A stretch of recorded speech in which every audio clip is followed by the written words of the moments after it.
Hey,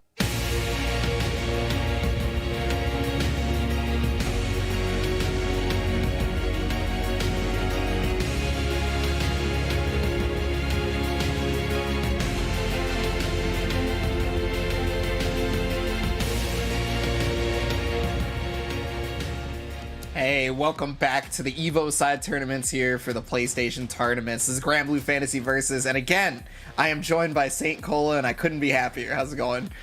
I am doing fantastic. We just went through the EU side of things. That was sick. But now we're back in the land of burgers, and I got some personal favorites in this bracket. I can't wait to see what they do with this top 8. Yo, we got some bias here. I mean, I can already see who the bias is on the bracket. I already know. Let's go down the list. We got Bisu and Blue. We got Kaina and Seth series, cough. Shuabu and Wetinol. Jan and Kenuran. Yeah, so this is if you watch like North American Granblue, this is a bracket of people that you just know. You probably know every single person here. Mad consistent, a lot of consistent players that you would see at NLBC, the Ronin Rumbles and things like that. You know, the Waifu Dome. Shout out to all those tournaments that have put on for the scene coming up to this event. But now we're at the big leagues at EVO, grand stage for the side tournament for Granblue Versus. Yeah, the big stage means big prizes right here. Everybody's fighting for something, but because they made it to the top 8, they are guaranteed something. 5th through 8th is going to be getting 50, 4th place 100, 3rd place 150, 2nd 200, and 1st place walking home with $350, all from the comfort of their own home. No issues, not difficult for any reason at all. Just, well, I mean, I guess the difficulty was in the qualifying bracket, right? Because everybody's got to make it through a qualifier. Especially in this kind of game where, you know, the scene's a little bit smaller, but everybody that's playing is a killer. Like, everybody that's playing out here is ridiculous. They've been, you know, putting the effort and work and the time into making this meta shine. And to me, that shows me, like, that the matches we're going to get are going to be top shelf. Like, if you stick with this game for this long, you are definitely going to be putting, you know, 9 to 5 plus overtime into this kind of game. Yeah, if you've been putting that 9 to 5 overtime and you just haven't been entering tournaments, or, you know, you watch what's been going on, you can enter these tournaments right here for not only Granblue, but a bunch of other games that happen for the PlayStation tournaments and the EVO side tournaments at compete.playstation.com. There's also articles from top players and content creators there, so you get basically something for everybody. It's basically your one-stop shop for PlayStation fighting games, all of it, right? And so, you know, just go ahead and check that out. Once again, compete.playstation.com. Now, we have Granblue Fantasy Versus in real time, though. It's not, we're not signing up for a tournament tomorrow. We're not signing up for a tournament, you know, the next day. We're right here. It's live. We're at Bisu versus Blue. Now, I'm going to talk about Blue first. Because Blue is another person that I mentioned, like, in EU, I specifically mentioned, you know, Majin Tenshinhan as one of the pillars of the Granblue community. Blue is actually one of the pillars of the anime fighting game community. Just multiple games, you know, helping out with, like, news updates and things like that, running it, making it here into top 8 of the EVO side tournaments. You know, Blue, one of those people also using Usis, the new DLC character. We were hoping for that. And you see right there, 11 wins, 4 losses, 73% win rate, pretty dang good. But they're going to need all the wins they could get, all the W's they can get, going up against Bisu out here, who is another super strong player, running the bell, running the toppest of tier out here. Still super strong on the character, but they're also a strong competitor too as well. Yeah, Bisu is considered to be one of the strongest, like contender for like top 5 North American Granblue Fantasy Versus players, right? And all right, so I'm gonna put this out here. Okay. Bisu is my want to win the entire tournament, and there is a reason for this. Okay, everybody in the bracket is gonna be upset at me, and y'all can at me, and that's okay. You know what? I deserve it. But there's a reason for this. There was a day where I commentated 3 Granblue tournaments back to back, and Bisu was in all 3 of them. And you know what happened? Bisu got second in every one of them. My heart can't take another second play. I need him to win. I can't take it again. What's the saying? Always the bridesmaid, never the bride. Yeah. He's out here never just getting the ring on. He's caught the flower so many times. Definitely would love to have a win. And what a win this would be. EVO stage win would be super sick. Like, that's like the cap right there. Like, now you finally have, after missing tournament after tournament, win right there, not getting first place. Maybe not as consistently as you want. You just come through EVO. Let's move on through. But Blue, No strange for the danger that is this game. So it's still going to be a toss-up whether whether you want, I should say, Bisou to win or not. We're going to have to see. There's going to be difficult things out here. Everybody in the top 8 again are going to be super strong competitors. They've worked through the qualifiers. They played some of the best in this entire region, in the U.S. region, in Granblue. And it's, if you've gotten here, you definitely didn't do it, just move up to the bracket or by buys or whatever. You did this by taking down the top spots. Yeah, again, as always, qualifiers had to have been gone through, but it's going to be Blue versus Bisou, Eustace versus Belial. Now, we didn't get to see any Eustace at all during the EU side, but here in North America, we got the one. Now, this character recently got some buffs. Right? I was just about to say that he finally got, the shots are coming a lot heavier, looking like a bartender, but he still kind of carries the same problem. One whiff button, and look at that. Already caught up in the corner, and Bisou with the Skybound art finish. One touch, though. One touch after this. Yeah, kind of hard to block at that moment after that. And yeah, Bisou's going to be taking the first round pretty, well, just very strong. Not even pretty, right? That's kind of the problem with Eustace. I feel like, some of those buttons kind of linger a little bit too long. You have to get your aggression going on. He's not really like a zoner. He's like a counter zoner kind of style. He wants to put on his own rush down, but can't really take it. You can't dish out what he takes. Yeah, gonna be able to jump out of command grab. Doesn't get a full punish, at least get something. And Bisou not biting on the mix up there from the CQC. Right, CX. Okay. XDP knockdown.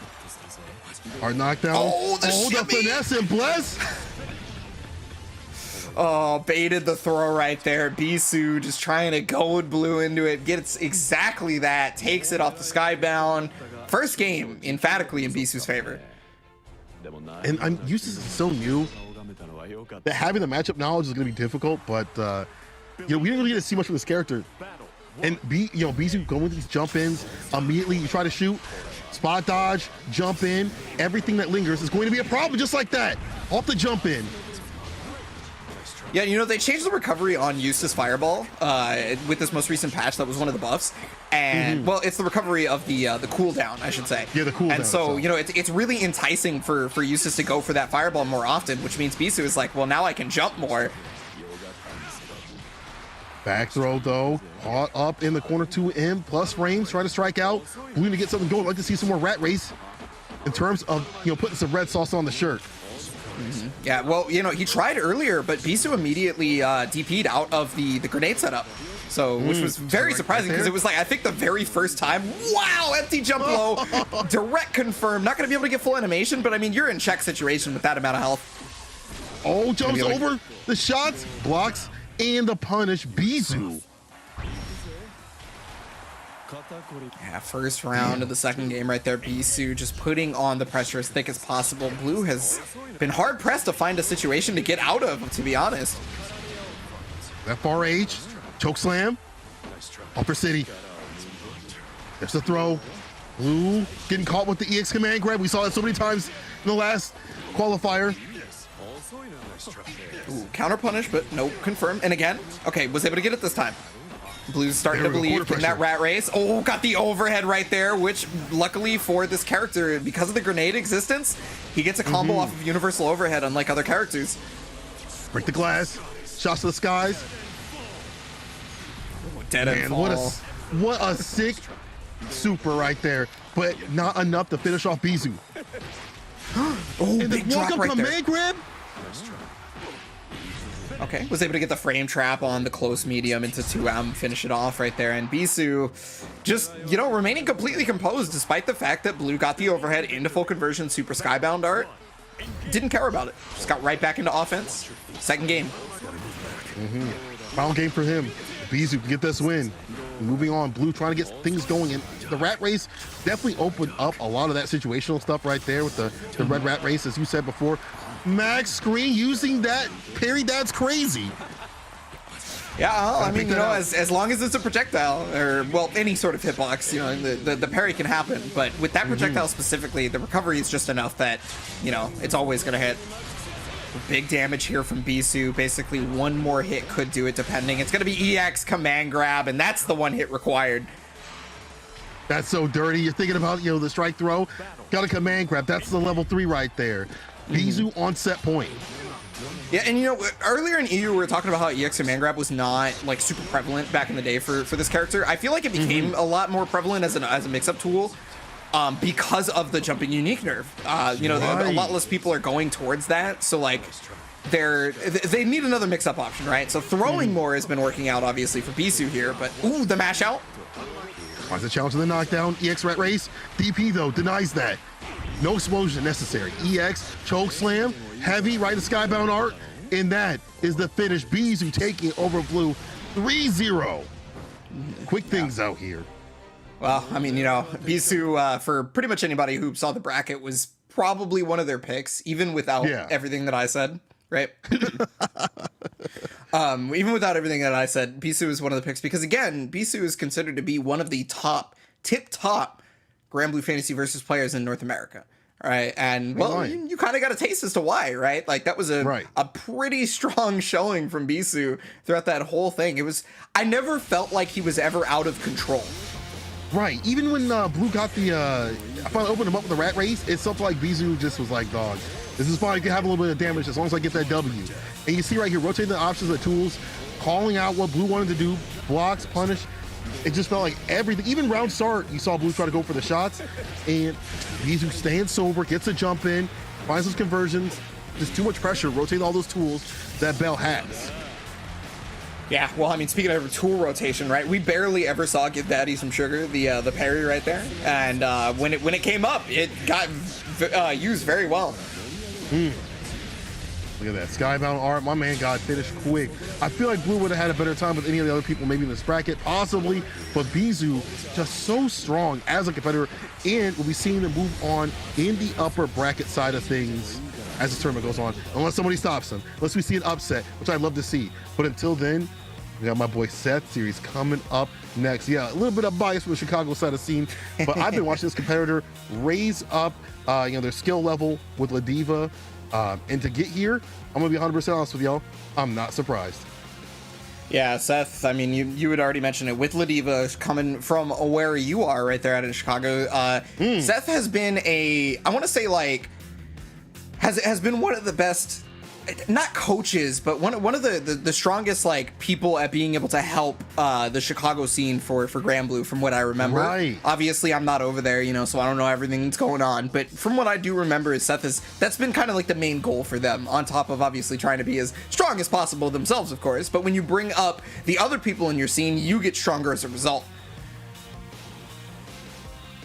Makai out here using the bubs. This might be kind of difficult as a matchup. You know, this might be on a paper kind of thing. Pretty dang difficult. This character has been just buffed. His tools, you know, just strong, especially in this kind of meta.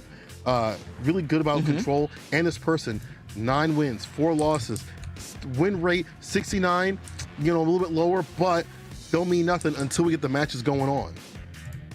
Yeah, I mean, Bubs is a character that we didn't really get to talk too much about in EU, obviously, but Beelzebub is very strong in this version. He has been getting basically nothing but buffs since he got released, right? He was not technically the first DLC character, but he was post-release by you know, a sort of a margin. It was not meant to be DLC, but it ended up happening that way. You know, and and so he was probably the latest addition out of all the launch characters, and he was kind of lackluster at the start, just being real. And he got nothing but buffs every single patch, right? As he deserves. And now he's a force to be reckoned with. He's a lot scarier, right? There's situations that before were not plus that are very plus for him now. His walk speed got buffed. His teleport speed got buffed. He actually just moves around the screen nowadays. And, well, he also has one of the strongest air unblockable options in the game in his own Super Skybound art. So, you know, I don't know if that'll ever come up. But the thing is the thing that's very important about this matchup in particular is that he is what we like to call an infighter, I guess you could say. Like, he brawls, right? He's up close a lot of the time. And Ladiva will love that. She is a grappler. She wants you to be next to her so that she can do this. She wants to put hands on the man. That's exactly what's going to go on. We out of there, but the chase down doesn't get the full conversion, too far out. Unfortunate for Seth series. Okay, yep, and there's one of the buffs right there. Every dive kick is plus now. Let's see, held it. No go. That's a mix right there. Ingrained mix. Off the unique dive kick. I like that, yeah, using the dive kick after the air special to be able to catch anything, and ooh, there it is, but no conversion off the EX, unfortunate. Has Skybound Art here, not gonna be able to use it, okay, just goes into DP. Did you jump or you dead? Okay. No! Still gets a unique, the sweep, off the feet, runs the EX Set Series, not letting off the pressure. Sweep, DP, waited and baited, and the punish. Yeah, Langland Field not gonna work out right there for Kaina. Set Series baiting it out perfectly. Gonna be able to take that first round, and that was close. Yeah, Kai, they're rotating their options well. It's just Set Series not letting up off the gas after that whiff off the Skybound Art. I like that. Not gonna be denied that pressure. Oh, universal overhead right there. It's gonna be able to get full conversion, and yeah, I mean, you know, we always talk about that being one of the best starters in the game, if not the best, but Beelzebub has some crazy corner damage, and then he gets the meaty universal overhead into full conversion meterless, or without using any cooldowns, excuse me. Kai with the return, no receipt. That was very, very sharp right there. Again, rotate the tools even better. That's kind of how Bells wins. If you see Bubs rotating the tools correctly, it's a dang near victory. But not right here. Set Series got him caught up in the corner. DP off the tail for a little bit. Oh no, yeah, gets the command grab right now. This is where Set Series is gonna shine, the mix-up, because now you're so afraid of the command grab, you want to try to jump, right? And that's gonna open you up to exactly this. Big damage. One more mix-up. 50 buttons. Dive kicks out. Oh my goodness. Can you stay solid? Wait a minute. Like pretty average when it comes to damage, but again, can rotate their toolkit and running the Skybound Art. You're gonna watch this whole dang cutscene. Hold it. Chaos Legion. Got a present for you. That's so sick. Yeah, Chaos Legion is a really sick super. Yeah. Oh, okay, gonna use the Karma. Yeah, that's mad plus frames, by the way. Like, like he is Omega plus. Beautiful dive kick afterwards. Oh my goodness. Wait, didn't have the cooldowns, but gonna be able to kill anyway. That's a finish. Now Kai, again, rotating those options correctly. If you're rotating correctly, you're getting your stocks back quickly, because that's how the character, maybe more than other characters, have to operate, because their damage doesn't really come from anywhere else. They got to really rotate their tools, especially the spin. The dive kick and that spin right there on the ground are both used up, so that's your biggest damage output, you know, that you would have. But if it's gone off the table, you don't get to use it. So being able to put that in your toolkit effectively is how you get those victories. Kai, keep the lockdown on poor Set Series. Yeah, gonna be able to jump out of that, and then yeah, wow, Set Series really wants them to jump. Getting in there with those normals, and that should be a punish. This is the corner situation, real hard to deal with. Plus frames on the head button. Oh yeah, tried to get out in between headbutts, but there was no gap. Blend them. One more touch. Command grab of their own, but they jump. What a call out. Picked up the phone immediately. Yeah, I mean, for those of you who don't remember, you know, Beelzebub has two regular Skybound arts. One is a command grab, one is just like, you know, damage, right? And so that was the command grab version. It's on the block, so from Kai. Anti right there, off the 2H. Keep him caught up in the corner, try to wait and bait, but the DP finally lands. There's a teleport we were talking about. Has been buffed, gives you a better meaty situation. Yeah, not only that, but you can also make the cross-up ambiguous, right? Which is exactly what happened right there. Kinda made it so it was ambiguous. Seth didn't know which side. Not gonna matter, though, because got out of the actual cross-up situation, and now one more hit could possibly do it. Yeah, it's just gonna be the easy sand mediums. At that max range, not get got by anything. Seth making the return, evening things out. I like to see close games. No washes out here. I don't care who's playing. I'm trying to see close games. Yeah, you might be wondering why Kinda doesn't really go to anti-air like 2H like most characters would. It's because Beelzebub has one of the highest vertical anti-air 2Hs. It has some of the highest startup. So it's really hard to anti-air with the button. You get a lot of reward, you know, off of karma and stuff like that, but as you said, you have to get the right distance and space to put them in their place. Seth is bleeding, but it doesn't matter. With the grappler, all it takes is a few reads and a prayer. There's that Chaos Caliber zoning. This is what I was wondering why it, you know, didn't show up a lot more, was using Chaos Caliber as like a zoning tool. It, you know, it's not a projectile, but it goes really far. I mean, look at him spin. From that distance, you know, you can catch people coming through. Sweet punish. Punish? Right for the Skybound. I like that decision right there from Kai. Yeah, that was max distance. I'm surprised that they were able to get the whole thing, but, you know, I mean, that's the mark of a champion, right? That's exactly what you need to be able to make it this far. Marcus someone that's played this character for a dang long time. Well, Seth no slouch in terms of that in regards to playing a character for a while.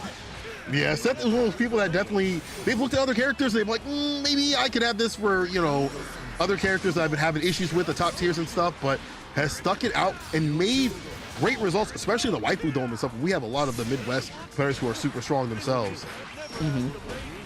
Well, finally got an anti-air right there, but Seth, again, undeterred, recognizing that his health is a resource, always going to be moving forward. There's another power bomb.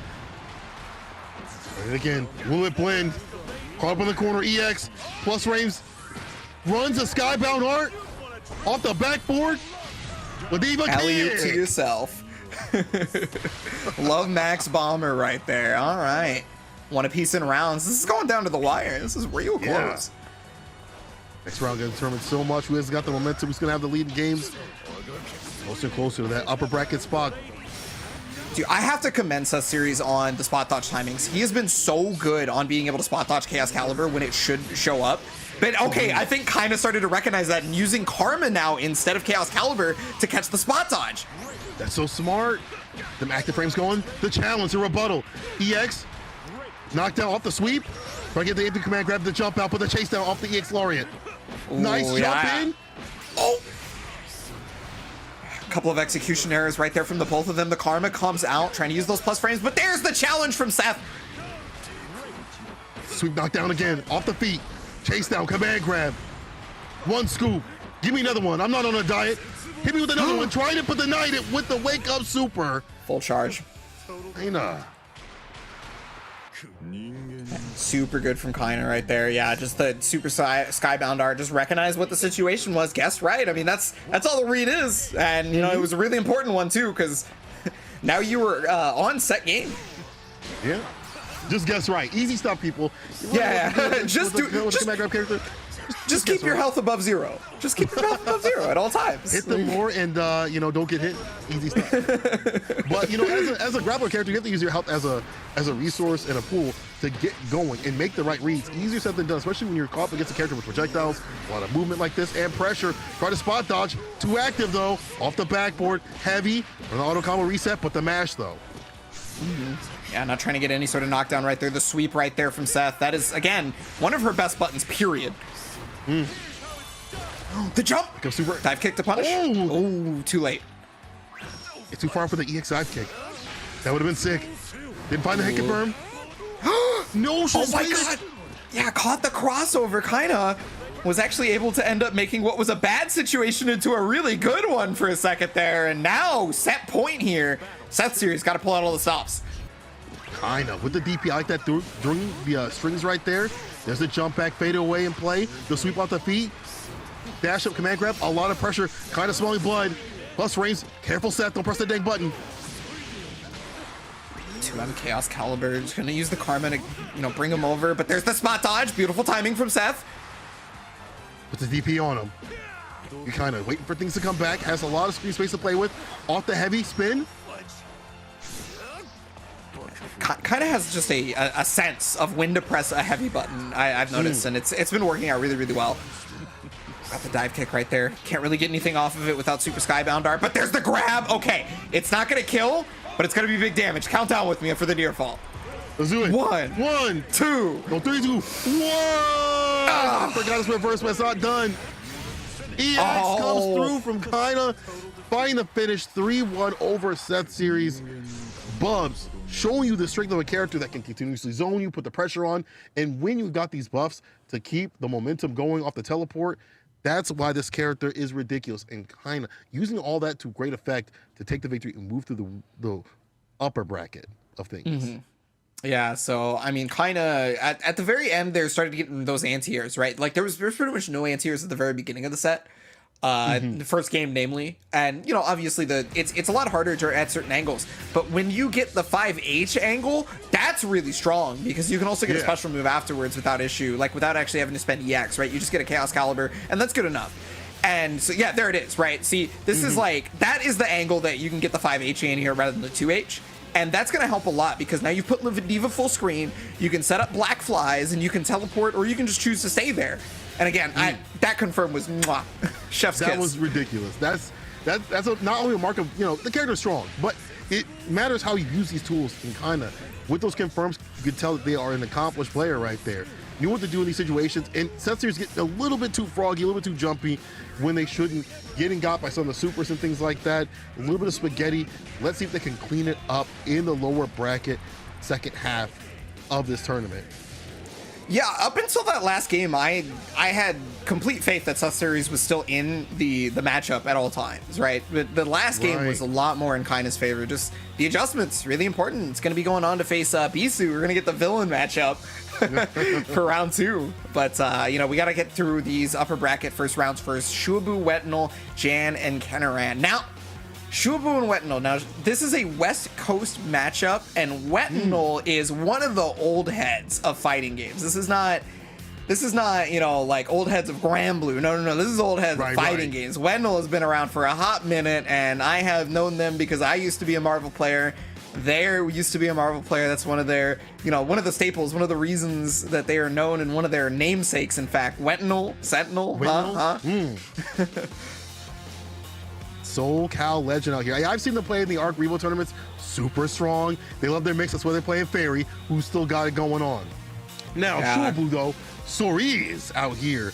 Young buck. Well, I'll tell you one thing. You run a Soris like this in an online setting, you know what you're doing. You definitely know what you're doing. This character's still super powerful, still super strong if you can get going, and has the Raging Demon. I'm sorry, the Raging Dad. Raging father. The Raging Father. Stop playing for my grandfather. He's too powerful. A lot of wins, 4 losses, win rate again on the higher side, but all that don't matter until I see him fight out in the match. Yeah, I feel like a lot of people kind of like think of 2 Soreses in America. One of them is Shuabu and the other is Mars, right? Yep. Of course there are other Sores players, but I feel like those are the 2 of the coasts that people like to think of, right? Mm-hmm. And Shuabu had shown great success in the online events that have recently been happening for Granblue on the West Coast, right? WNF is something that happens, of course, on the West Coast. That's kind of the main one. There's also some of the Mexico tournaments and et cetera, right? But Shuabu's shown strong prowess. Now, Wetinol, though, is one of the strongest Granblue versus players that has come out of West Coast, just hasn't entered every one of the online tournaments, right? Like, shows up every now and then, but it's pretty rare by comparison. And I mean, Wetinol is packing Fairy, which this is a matchup that, like, I remember originally, like, Kid Viper, for example, was Soras when Soras first came out. Kid Viper was like, yeah, I think the matchup is actually really like even for Soras, and I couldn't really see it. I couldn't see it because, like, okay, look at these 2 characters on screen right now, and look at what Fairy does when she does it. She has a whip that goes almost full screen. But then you see this happen, right? You see them getting pushed directly to the corner because such fast advancing attacks. That's true. I mean, like, that's the round start. You got to get it going to put them in the corner so they can't move. And the absorption, too, can help out in some situations. But as you said, this character can still put the mix on, and you don't have the reversal situation that Shuabu would maybe like to have with Soras. Not having, like, a DP or whatever to threaten Wetinol from their pressure strings is going to be hard. So we have to make the calls with the spot dodge, the rolls, to stay solid. Mm-hmm. The name of the game right now for Shuabu is going to be patience, and the name of the game for Wetinol is going to be pissing off Shuabu so that the patience goes away. Mm-hmm. Go low, ASCP though. Up dog. Yep. Gonna get the cat out. Try to go for grab. Just keep the Oki, get the plus frames, and Wetinol is keeping the pressure nice and solid, right? Not going for anything crazy that could maybe get him hit. Careful now. Call up in the corner against this kind of character, and they've got Skybound art. They can pop lock. Don't even need it. There's a kick. It's good. Yeah, that DP punt right there is definitely good for the extra 2 points. It is one of the fastest special moves in the entire game. It is really hard to deal with. And it's such a good thing to just intersperse in the middle of your attacks, especially if you stagger stab. Right, skates on through, goes for the 2 of him. Too far out for the hungry hands. They get the absorption going on because when they pop Skybound art, or they take off they go into Demon Dan mode, right? They get a lot more of that defense on the deck. That's why you see Shuabu trying to absorb a few more. Yeah, Macho Ultimatum, the change up, the super where you actually just take off all your clothes and you you fight for your life. Instant overhead right here. Your shirt. Okay. Kevin Art. That should do it. And the DP finish, of course, Wetinol will find that extension. Mm-hmm.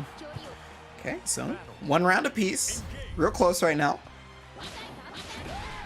And yeah, this is what I'm talking about, where I was saying, like, where I was talking about how, like, it used to be a matchup where we all, like, were like, there's just no way, like, that this character can get in versus Fairy. But, like, you watch this and you're just like, no, those Soares mains that were talking about that were probably right.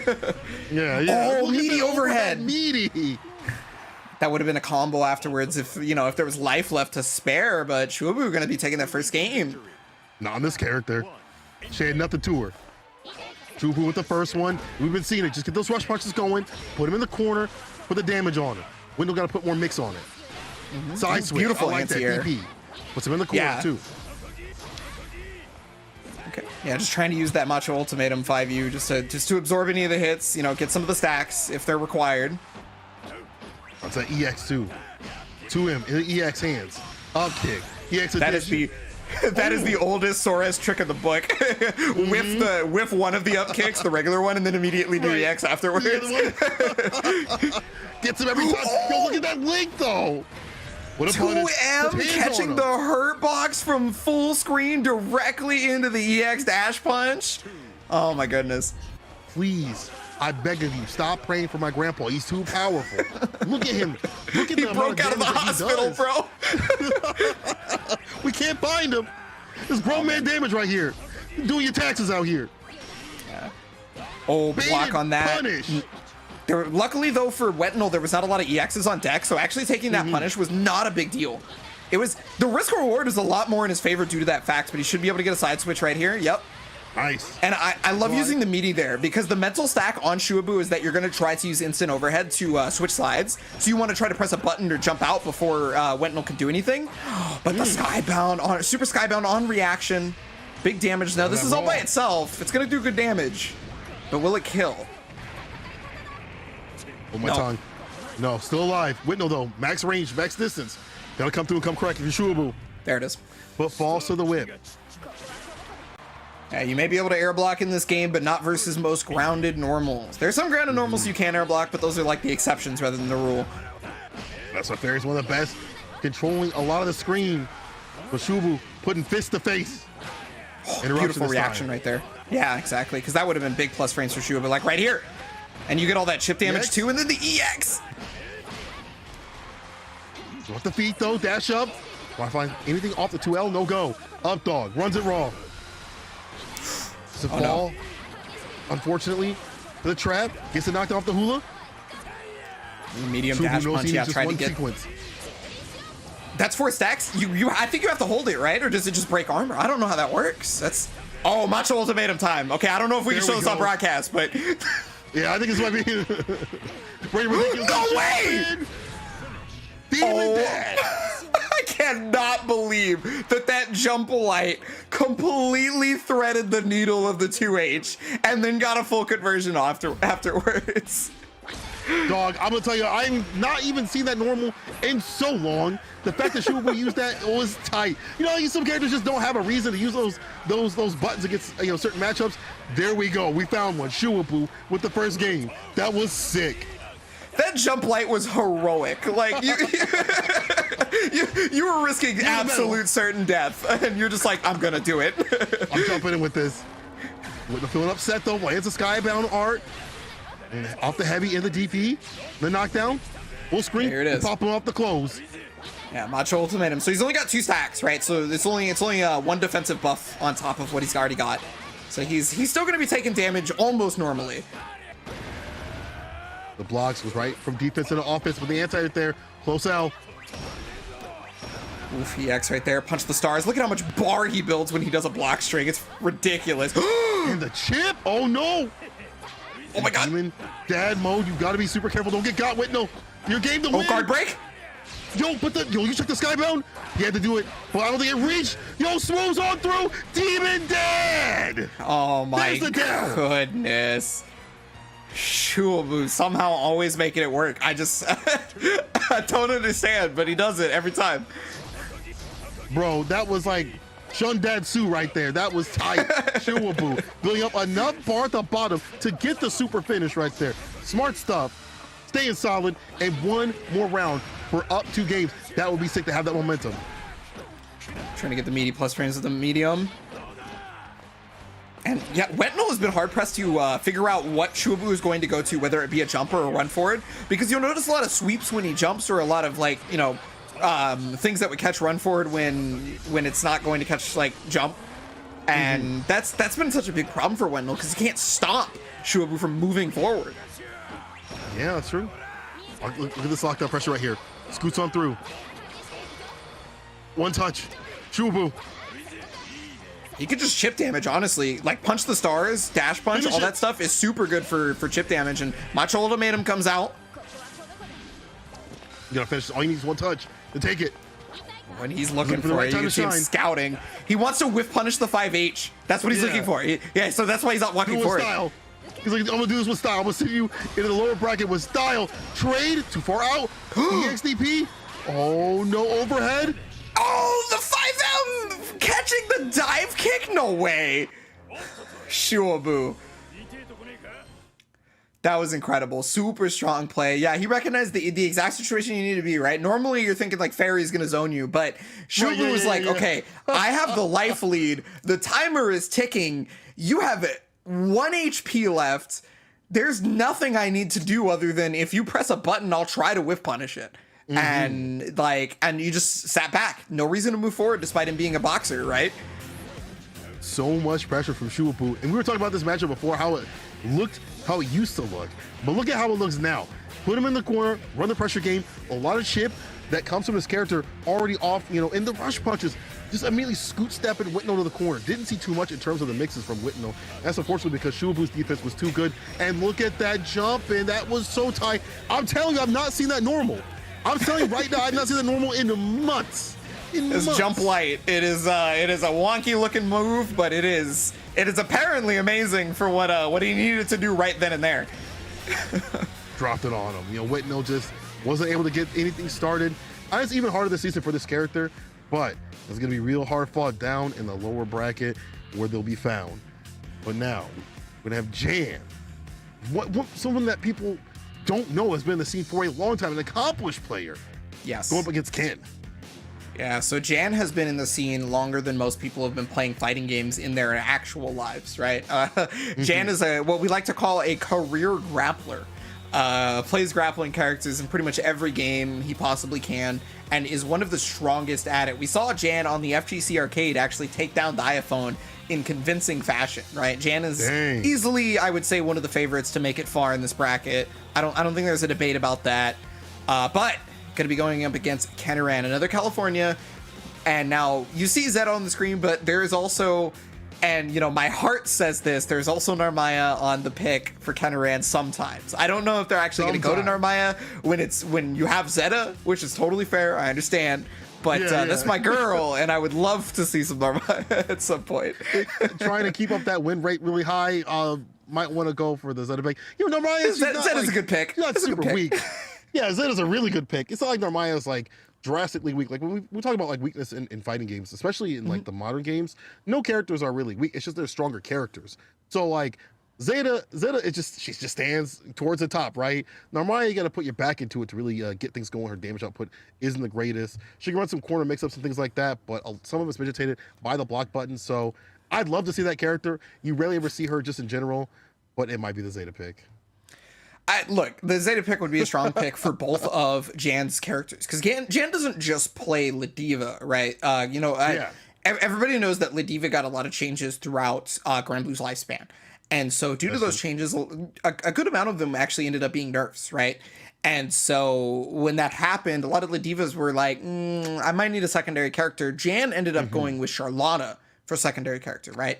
And I feel like Zeta's a character without bad matchups, personally. At the very least, nothing like crazy bad, right? Don't let them hear you say that. I mean, careful now. You'll get quote tweeting. I cannot believe he said my character has a struggle. But I mean, looking at how she plays, and her placement and the character, her tools overall, it's hard to find, you know, what matchups that she really would struggle with. If she has a bad matchup, it's nothing abysmal, is what I will say. Right, yeah. It's like a 5.5 kind of thing. It's like so, but caught the spot dodge with the universal overhead. That's super unfortunate for Jan, and the mix-up has been laid down. Kenaran just pushing. That pushback. You know, Jan is somebody who likes to bust out, right? Like, is somebody that kind of like will just do stuff when you don't think it should even be an option, right? So I think Kenaran was trying to respect that. Yeah, with a unique push, but not showing it just yet. Just gotta wait for Jan to do so. Back to neutral. Remember the fireball game, hard for this character to come through and come correct against the zoning. Right, the right reads. Kenaran is looking really erratic with the movement right now. Jan is calm, cool, and collected though, and trying to move forward. Just didn't get the sweep in time, but too late. Jan knows jump over? if I can just make those sequences happen. That Rhapsody really helping out on that one, but yeah, just jumps out of the corner for free. Yeah. Oh no, not gonna be able to get the conversion that Jan wanted. Probably wanted Lariat right there, but unfortunately was already pressing, and then runs directly into a far M. Skybound Art, Kenaran, first round. Look at how careful Ken is playing against Jan. He's like, I know what happens if I get close to you. I don't want no hugs. 6 feet apart. Come on now. Yeah. I played Jan in tournament. If he knocks you down with a grappling character, it is really hard for you to guess properly. He usually guesses properly. So the player reads. It's him on the way down, floor 1. Auto combo EX Beast Cannon. Honest return, no receipt from Jan. 2H. Pick up against the wall. Laureate extension. Oh no. Was it again? Yeah, Rhapsody is a lot less strong in this matchup because most of La Diva's pressure is going to be command grab based anyway, and that's only armor, it's not invincibility. So command grab will actually catch her out of Rhapsody. EX trying to get close to him, and this is why we saw Ken try to stay away, try to stay solid, try to poke away and hit confirm. Jan, unwilling to let that happen again, finally gets a win. Oh yeah, gonna be able to punish that easy money, and that may not be a lot of damage. It may not look like much, but sweep is incredibly strong for La Diva in terms of a punish. It's a bread and butter for this toolkit. Runs the EX, slathered and lathered in that EX. Is that final touch? Overhead, puts it back down to the ground. Can't try to escape. Can't find the exit sign. And Jan with the mash. With the buttons, Kenaran wishes he was actually slathered and lathered, because it would have been he was slippery enough to actually get out of there. Put a little Crisco on, a little bit of grease on it, like, help me. You could hear in Ken's mind, like, help me, please. Because you're caught up against the corner against grappling players that are just reading you like a librarian. It's real difficult, and all you have is fear. All you have is fear. Well, I mean, that's what Jalen wants to put on you, is as much fear as possible. And Kenaran trying to put, the respect on that, but there's more than just respecting. You gotta be able to show disrespect at points so that they can second guess. And I mean, that's a disrespect right there, I think. Able to catch the jump out, got that counter hit, no full conversion. Buffer off the 2M, right to Skybound Art. Not enough for the finish. There's the throw, pick up, one more touch. Ken making that return over, see with a perfect. This time, Ken saying that pensiveness is not going to get me anywhere. I got to get all up in that hair. I got to get all up for that face like they need toothpaste. I like that aggression. Definitely pulling off the weave, for sure. This ain't real, come on. Take the earrings out, it's time for the fight. That's how you know it's time for the fight. Earrings gone, you know it's time for the fight. Jan with the side switch, running the EX, applying a lot of pressure off these mediums and the lights. Runs a unique raw. Oh no. Okay, well, that sweep paid off so much dividends. And this is why we talk about the sweep being really, really strong, despite it not looking like much. Because the positioning and the advantage it gives La Diva is just so good. Absolutely true. Again, Ken switching up the pace, how he plays, getting a little bit more aggressive, or doing some of the fireballs, and then kind of adjusting, kind of waving. Mixing up the style that he had prior that kind of got him beat, but also the aggressive style that kind of got him the victory. But Jan with the jump in, right up the Skybound Art. Kiss my tits. Yeah, and you'll notice that Jan was not jumping until he got to a particular range. That was just incredibly smart spacing, because he was like, there's no way you're going to be able to do anything about this if you fireball at this range. So the second I see it, I'm jumping, and then I win. Moves on through, luckily didn't get punished. Came back to neutral, but running right into it. He saw it on the street, still stepped into it. Jan, one set point away from being on that game-winning situation and having that momentum that you love for grapplers to see. Okay, Kenaran jumping out of what was a common setup for Jan for a little while there.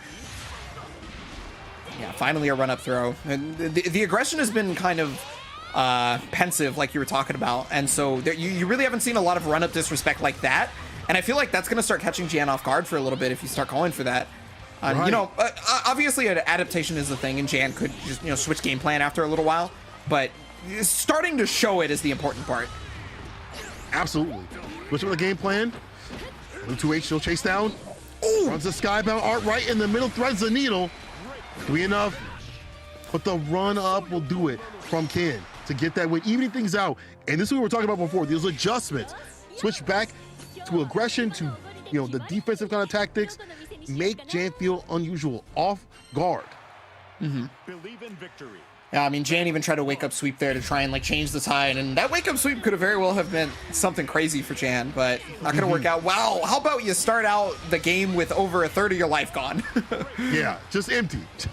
That's what this character can do. That's why you see Ken having to back off and can't play at the same pace that he would like to, have to introduce kind of a slower style, trying to find these openings. This Yeah, there it is again. Right. Okay, knockdown situation here for Jan. Ooh. Oh, it's counter hit free. No, not able to convert into sweep. Super unfortunate for Jan. That could give Kenaran a second. We'll give him a second win. Interrupts the overhead. Yeah, super strong interruption right there from Jan. And yeah, the button presses right there were really strongly timed. It's unfortunate. Lifts him low. It's a sweep off the feet. Didn't complete. Throw on the overhead. Ken still call up in the corner. This is where Ken doesn't want to be, is losing the amount of health, or have lost all this health. And that means he can't play, you know, a little bit more on the defensive side because time winds down and stuff like that. You're just giving Jan a time to deliberate on how he's gonna make you defibrillate. Ooh, the confirm though, right? The beast cannon. And you'll notice there's not a lot of pogo mix up here from Kenaran. You know, it's completely opposite of some of the other Zetas we see. And I wonder if that's because of the anti-air grab that Ladiva has. The 5U is unfortunately going to get Kenaran knocked down here. Pressure. Jumped out. Chase down. Doesn't work. Put him down with the beast cannon. Yeah. Luckily for Jan, that Skybound art actually only leaves you like right in front of where Ladiva tries to grab. So, that's, you know, the punish is not nearly as strong. So the fireball's trying to buffer the 2M. Gets a throw. Can't still take this. Has to play super solid. But same with Jan, knowing that they just put hands on the man, it's a wrap. Guard break makes up time. Gonna be able to air grab out of there. Ooh. Leg drop. And then, oh, but that was two lights. That might be able to block, yeah. Yeah. Because that was that pressure was all structured as lights, right? So like in games like this, usually if you're structuring things with lights, they recover so fast that you can just react to the super flash. And you can just stop pressing buttons and you're good to go. And that's exactly what Jan did there. So. Yo, so smart. So smart. Going back to the lobby just for a second, just to take some time to think. I mean, this is one of those things where these matches have gone back and forth in terms of their play styles. And you obviously, Jan, be like, yo, I gotta find a way in, right? And some of it's just the mistakes that Ken is offering him. He's like, hey, if you throw out a fireball, I'm gonna jump. As soon as I see you put that spear behind you and throw out the fireball, I'm jumping in to get that win. Yeah, well, I'm wondering if this is like a character switch thing, or if I got the score wrong in my own head. Because I've been known to. Okay, so it is a character switch, and it is Normaya. That's my girl. This is my girl. Oh my god! I can't believe you went Normaya. I can't believe you went Normaya. We've been seeing Matera. We've been seeing so many different characters throughout this EVO journey in the EU side. Now we're going to see something different in the US side. Go with the Normaya pick. Will this do it though? Yeah, so I mean, oh, this is good damage right here. Yeah, so where Normaya lacks damage in mid screen, she makes up for in the corner amazingly. Right. Her corner damage is some of the highest in the game on average. And the thing that she gets is she gets to cycle her cooldowns, right? So she gets all of her attacks back afterwards. True. It can just do it again if you get mixed up. Now, one thing I've been noticing throughout this whole thing, and this is not a Normaya or a Zeta thing, is that Kenaran has been kind of walking himself into the corner a lot. And that gives Jan a chance. It's like, this is exactly what you were talking about. Look at him eat 50% of his life for getting got, and now caught up against the corner, can't find the exit sign. Jenny's one more hit in the skybound art. Pick him up, put him down. Was that easy input, or did he actually buffer that standing? Because if so, that's godly. Yo, Jan, on something different. Battle 2. Engage. Jan now on set point right here versus the Narmaya. Oh, yeah, baiting out the Dragon Punch right there. But no full conversion, unfortunately, for Jan right there. Still going to be able to get this damage here. It's the pickup. Put him down. One more decision from Jan. We'll take it. EX plus frames the DP, though. Can stay alive for a little bit longer. Saving up that set point situation until Jan with the command grab. One more touch. Waited and baited again. Reel it in. It's Jan with the win. Yeah, and that's one of the easily exploitable things for Jan in that situation is when Narmaya has the sword out, she's in a different stance, and her Dragon Punch becomes a little bit different. It becomes more diagonal, right? And you can jump over it a little bit easier than the other version, and especially because it has slower startup, right? And so Jan was able to just kind of get away with that and take it. I felt every one of those DPs, like, oh, cool, you have a reversal? I felt every one of those DPs, those are from the heart. Like, please, someone save me from the grappler menace that is Jan. But Jan with the reads, though, even had the jump overs and things like that to stay super solid. And when things got really hot, after especially when Kinet kept walking themselves into the corner, Jan just took advantage of those situations and got the most out of it.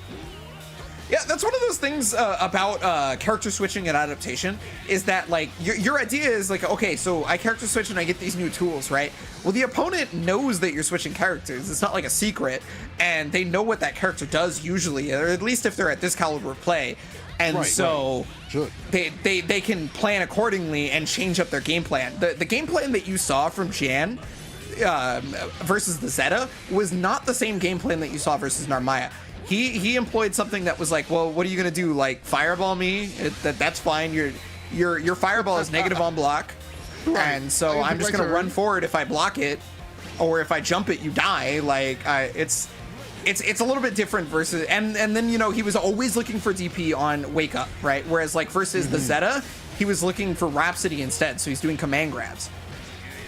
Right, so you have your pace and what you do in this game and acclimate to what they want to do, just like that. Avoiding the DP is what solidifies Jan as such a strong competitor and moving on the bracket versus Shubu. That's going to be super tight. Two characters that want to be close up against each other, but before we get into any of that, man, we still got more action before that even happens, dog.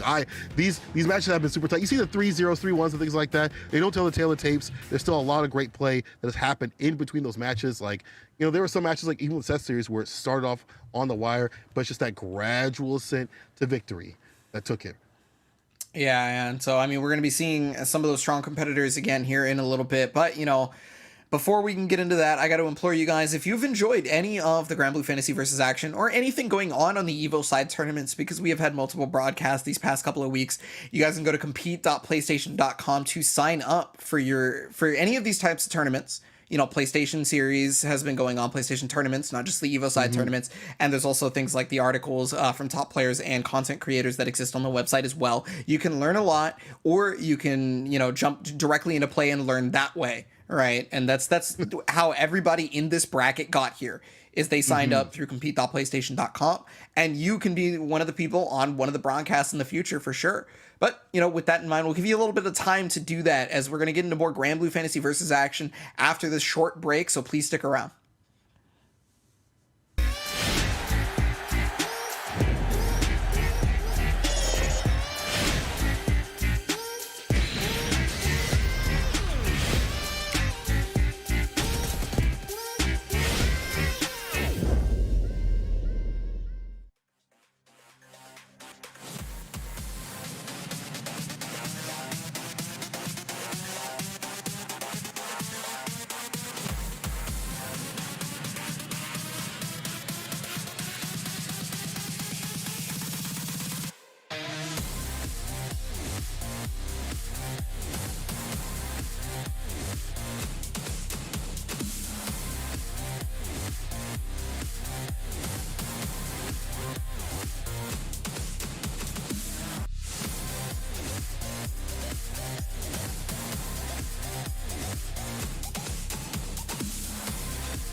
Welcome back to the NA Granblue tournaments out here at EVO, dog. I'm super hyped.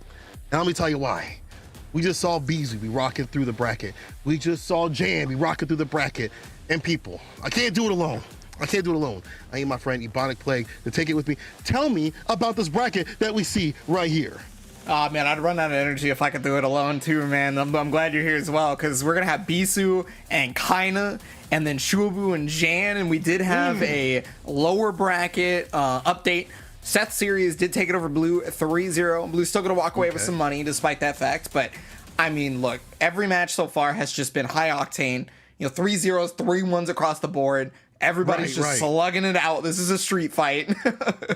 And Bisu versus Kaina, this is the villain battle, right? They both play the big bads of the game. And these two are going to be in each other's face, honestly. Yeah, I mean, that's just how the matchup will go.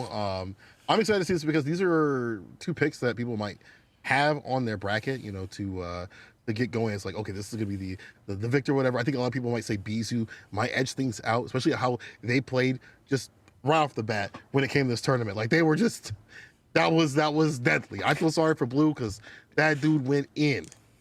Like, he had a grudge. If you watch like NLBC and you watch Bisu play versus people, that happens to a lot of Bisu's opponents. That was not even like a he just dominated Blue. Like you could go and you could go and check versus a lot of people, and Bisu just kind of does that, right? Now, kind of on the other hand, one of the strongest Canadian players out here with the Beelzebub, and I mean, you know, we saw a little bit of the previous matchup, specifically versus Seth Series, where one thing I think you'll notice a lot about Kaina was the patience in that matchup. It was probably like full metered patience, right? Like it was as patient as you can get for that matchup. But this one is different. This is not a grappler per se, right? You know, he may have a command grab, but things operate differently when the character only has one command grab, and you know they don't bet their entire life on it. Like, how much more do you press buttons versus a character like this than Ladiva? Get the catch right here from Bizu. Already getting the throw after that jump in. So much damage, and only 20 seconds in. Challenges again with the EX, pulls him close. We have the 2M too far out. Okay, yeah, just cash out on the damage. Just gonna be able to get the kill pretty easy on that one. And wow, yeah. So I think the biggest like turning point of that round was definitely the fact that Bisu caught the teleport and reacted to it, right? Sometimes people let that go for free, even when it's not meaty, and it's like, dang, you're leaving damage on the table. But not Bisu. Back throw, stagger step the 2 M's, finds a hit, choke slam, puts him in the corner, locked down with the fireball, has to hold that. Ooh, and yeah, so Bisu is showing knowledge of Beelzebub already. Has recognized that, like, okay, you know, I know your dive kick is plus, so you're going to want to press buttons. Well, I'm just not going to deal with that, and I'm going to Dragon Punch my way out of there. And this is one more touch away from a win, a game point, jump in, but the check on the dash, that's unfortunate. Bisu not letting Kai get anything started. Yeah, that was super strong control right there. Again, that's just another one of Bisu's biggest strengths. It's just the level of control that he exudes. He understands Belial better than most characters or players, excuse me, playing this character, and it shows. It's very clear. Yeah, I mean, that was almost the people that. Look at that. Look at how he cycles his toolkit. You know, I know some people put people in the corner. The call is also on how to fight the other characters too as well. We already saw the teleports being dealt with, the stagger steps, jump in, trying to find anything, nobody home with the grab. Late tech, you'll take that over the back throw. Runs a DP, puts him in the corner. Oh my God, Ebonic playing. This dog is pure pressure. Yeah, this is straight up pressure right here. And yeah, so now that Bisu has DP'd many of the dive kicks from Kaina has started to block after the plus situation because he's trying to look for it. And right. So that, you know, that's conditioning, right? Like, it's unfortunate. Holds the EX, plus frames, it's the throw. He's taking back his turn. Finds his own press frames, but the DP puts it back in the corner. Yeah, trying to check the dashes right here. He's got the dive kick on that one up against the corner, and oh, that could have been a super skybound art or something. Gotta find the finish. No full conversion. Gotta convert, and then he will do it off the standing version. I was getting worried because I was looking like a Bisu comeback. Looking like a Bisu comeback. With all those drops from Kaina not converting into like damage after, you know, hitting out of the anti-airs or whatever, that could have very well have been a Bisu comeback for sure. Grips him up, puts him in the corner again. Late tech, let's see what Kainu does to get out of the corner. The situation, jump U, cancel. So smart, you can change up what you do off that jump U.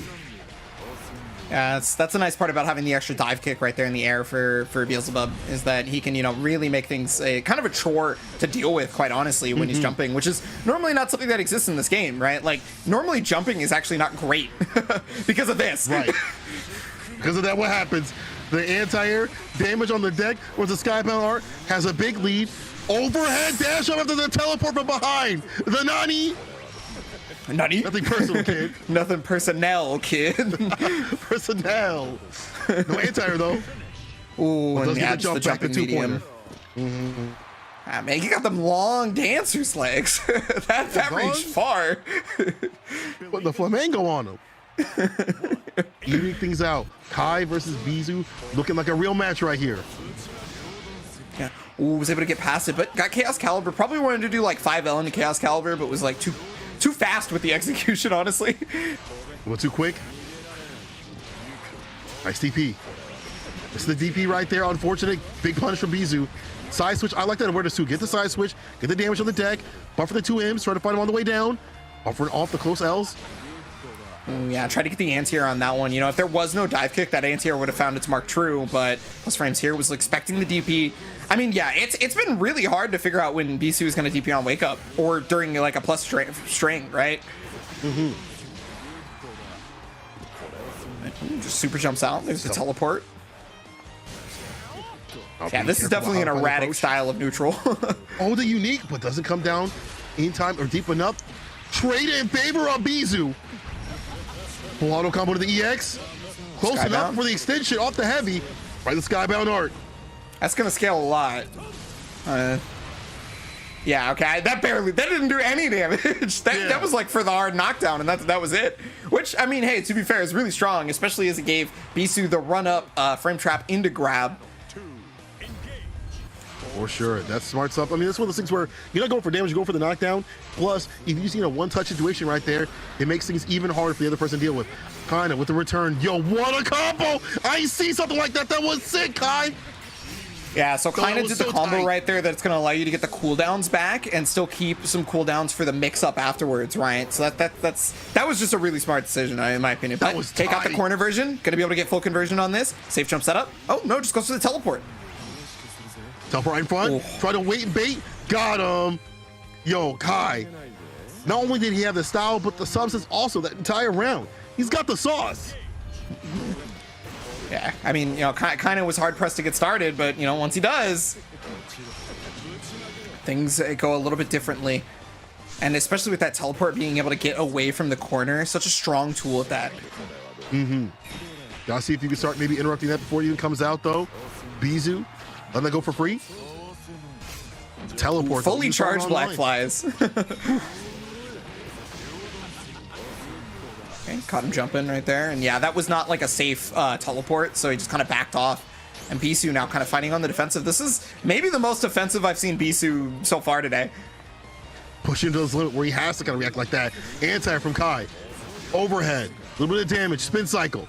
Base with the fireball. Kai switching up offense and defense at the perfect time to shine. Yeah, this is that patience we were talking about. But oh, finally, Bisu finds the timing right here. Tried to go for the empty jump low on that one.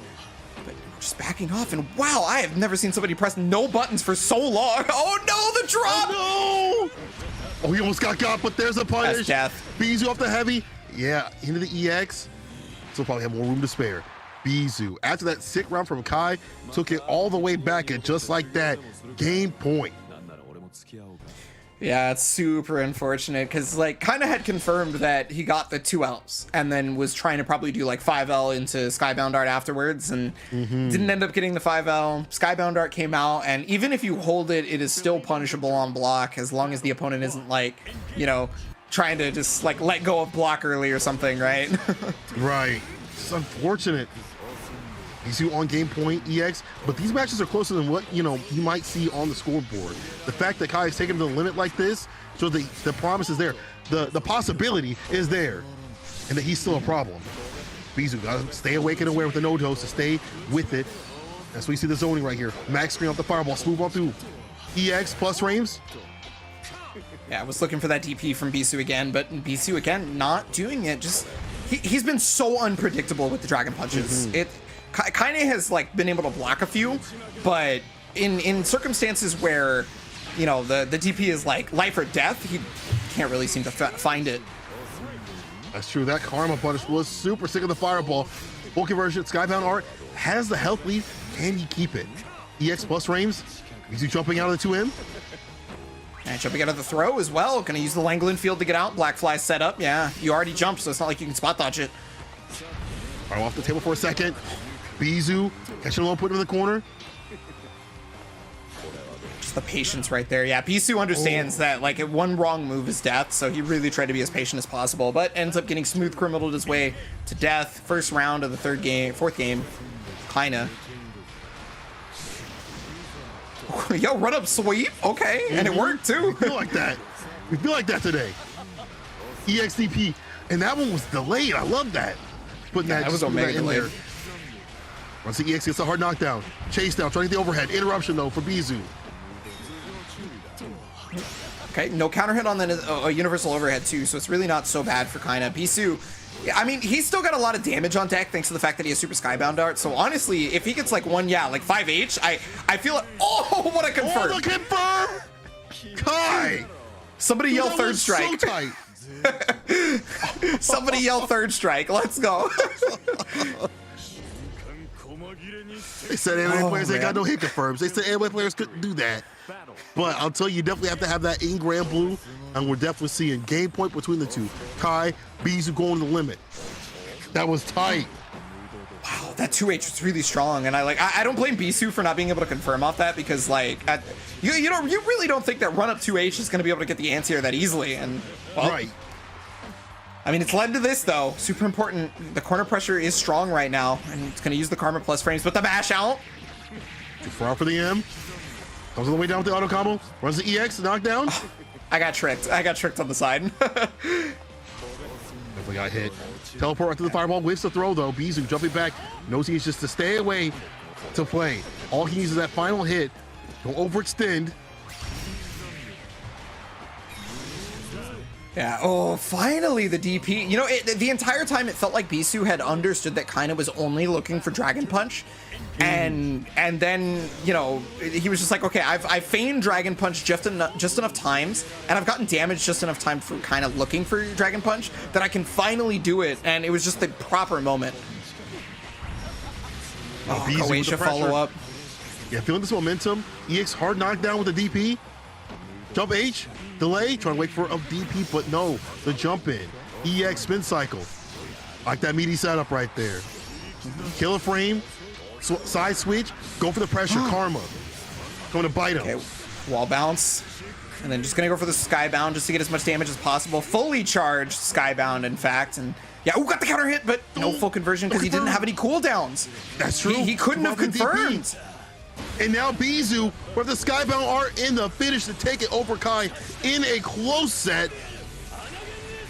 Yeah, that could have been a completely different story if Kaina had any cooldowns available to him, but he did not. Man. And so that 2M amounted to nothing. Could not get anything because there was nothing to special cancel to other than DP. And it was too far away to use Langland Field at that point. It would have just whiffed and he would have died for it. So it was just a really bad situation all around.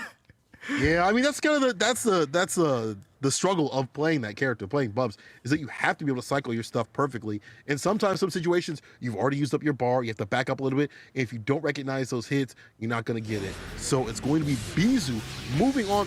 That set was super close, though. We got to give him credit to Kai out here. You know, 3-2, take it to the limit, making Bisu change up the style that we hadn't seen yet in this bracket, being way more offensive in what he used to do. Yeah, no, I mean, like, if the outcome of this matchup was any different, I would not have been surprised. Right. Like, either way this went, because of the level of play that we saw from both of them. Super strong. That was just a really good match. Like, I'm really happy with that one being showcased on stream. Yeah, this one was super sick. The knowledge from both the players, and the acclamation also from like Kai to wait for Bisu to do the DPs and things like that, but then Bisu using that chance to go in. Also, this was sick. Spot dodge had time to block and get a punish. Yeah, that was just one of the unfortunate moments for Kaina in terms of execution, where again it could have just been a different story. But Bisu, with the conditioning throughout the whole set, or throughout that whole game, excuse me, where he was like, you think I'm gonna DP because you're in chip range, you think I'm gonna DP because you're in chip range, so I'll 2L on wake up instead because you're trying to block. And then finally he was like, okay, now we're gonna wait and then I'll DP. That solidifies Bisu through the upper side of the bracket. Winners finals later on, but now we're moving to Shuabu, where the Suarez versus Jan on Diva. Yeah. So Shuabu, I personally don't think is going to play any other characters. Shuabu has like a bunch of other characters that he can play, but I think Suarez is just going to be the pick for this. Now, Jan it's always a toss-up for me because during FGC Arcade, I thought he wasn't going to pick Ladiva versus Diaphone, but he did. Right. And then he mollywopped him. I thought he was going to go Charlotta, right? And then it was like, nah, dog. But so for me, I'm not even trying to call it anymore. Leave off the table. But sometimes, you just go with what character that you feel the best with, even if, the matchup doesn't say it's a good one. Even if the matchup doesn't feel good for that character, just the way that you play might be the differential more than just, I'm going to pick, Charlotta and, smooth on through, I'll be fine. But Shuabu, though, show us something with the swords. We already talked about how there's only 2 in the US that are really making a name for themselves. Shuabu is one of them. It was going to be difficult even for someone like Jan. I still think this is going to be, even for someone like Jan who has been making the reads like a Liberian, I don't know. This might be difficult this might be super difficult for Shuabu. Yeah, no, I'm pretty sure Jan was an extra on Between the Lions. I don't think there's any doubt about that, and definitely a librarian because the reads are ridiculous, and it's shown in the previous set that we saw Jan in because we saw it wasn't always command grab, right? That was the thing that was catching people. Everybody knows command grab reads exist, right? It's when you start reading people trying to get away from the command grab, that's the big deal. You get that's the 2H, you get the regular air grab, you get, whatever it might be. You try to catch them jumping with just regular normals by staggering them. All right. Right. There's so many of those options. And that's where Jan is at its finest. We talked about this in EU, how you and I used the same exact analogy. I feel like Jan's reads are a 10 stat, right? And he put it like he did not put points anywhere else. They're all just put it all in the reads to make the reads. But if you're a grappler player, that's exactly where you want to put your points at. That's where you're making your money and making your bank. Oh, he's going 6. Yo, let's go. Wait, I ain't got to see DLC like this. He's running the 6. It's all about pressure with this character. Not a lot of damage, but I'll tell you one thing: if you can keep Jan at bay, you might be able to play the right way. Careful, that clone can get got and some damage if Jan makes the right reads to interrupt. Bro, this is so sick. I'm so happy now. I have been pretty much only playing this character recently. I've been playing so much of this character. He's super cool. So that clone that you're talking about being able to get hit, you can hit the clone, and if he doesn't decide to teleport to it, it just disappears. You don't take any damage. He can choose whether or not to teleport to it. That's tight. Having those mix-ups and stuff like that are in the records that he's got too. Oh, the side switch and the skybound art. So I feel like Ladiva's probably still alive here. Yeah, because 6 is not known for his damage. He's not a damaging character, and there's a reason for that. He would probably be broken if he had damage. Oh yeah. But that pressure. Oh, tried to counter. Oh, put it back down. Broke the mask and everything. This could kill. Oh my god! Just barely. Throw the towel! Throw the dang towel! Well, championship is not over there. You know, there's not enough tables that are broken yet. We got to break some more tables. EX is coming out. Gonna go for the knockdown right there. That's the plus frames, and yeah, not gonna be able to get a conversion because he had already used Rekka slashes. But the move that was putting on. Pure oppression, perfect KO. This one's for you, Morph. This one's for you, Morph. They don't know about that one. I think the chat might be a little bit too young for that. Oh man, I haven't seen X-Men animated series in a long time. I'm gonna be honest with you. Seeing it right here. Wolverine /6 going in with the claws. Is Ladiva Colossus? Like. Well, now stuck in the corner, and yeah, that's one of the super nice things about the Rekka series 4-6 is that he can backdash afterwards, right? And against some characters, it is completely safe. And you know, obviously, even against some characters, though, if you're in the corner, it's not safe, right? And there's other characters that can just kind of do something about it, but the problem is you have to read him because he can frame trap you when doing the Rekkas.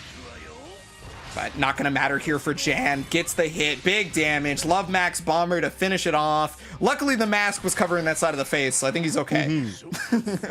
Dang, Jan. Talked about the reads.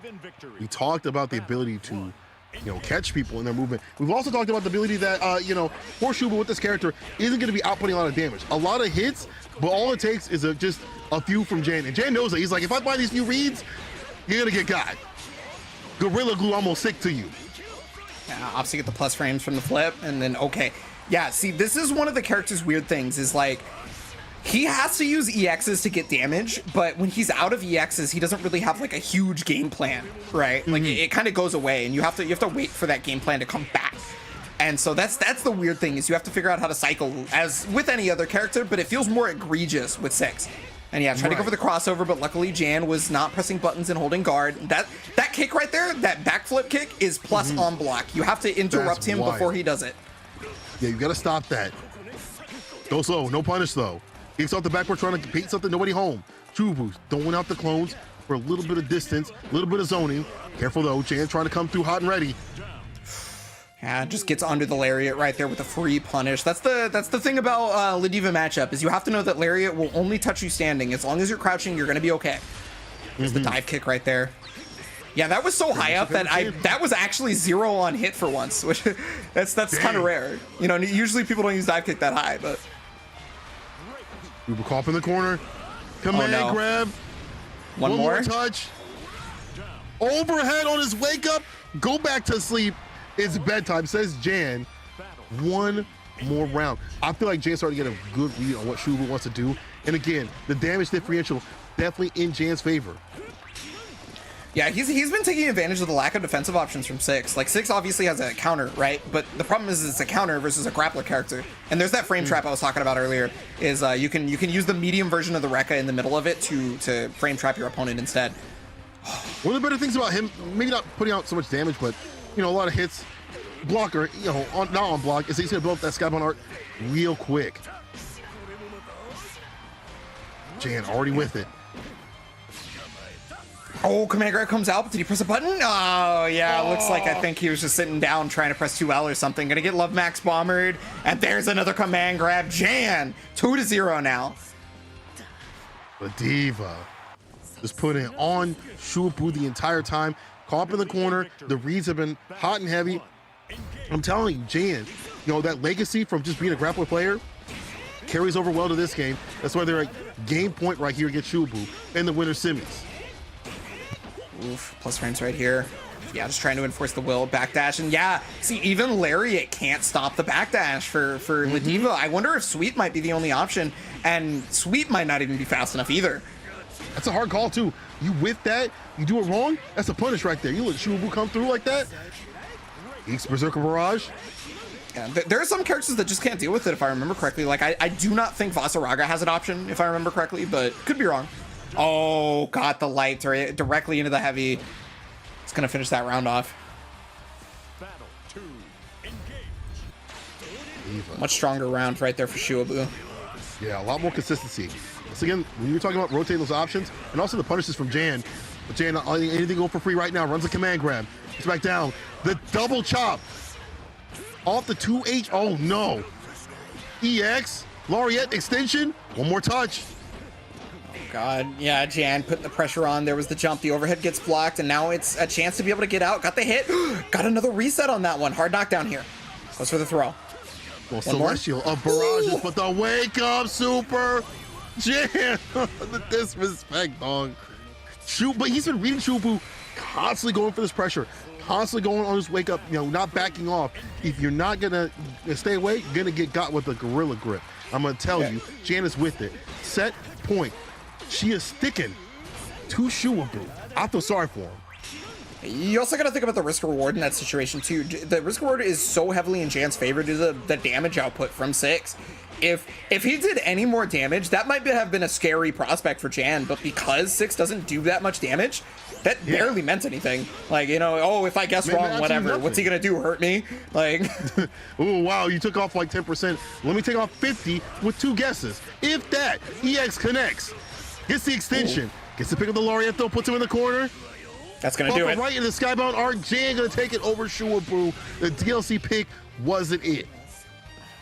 Yeah, it did not work out right there for Shuabu. But yeah, I mean, you got to think about like Soares in this matchup as well. Like I feel like it's kind of a similar aspect. It's just there maybe a little bit more damage than 6. Because like the reason why I say it's a similar aspect is because we all know Soares is trying to get in.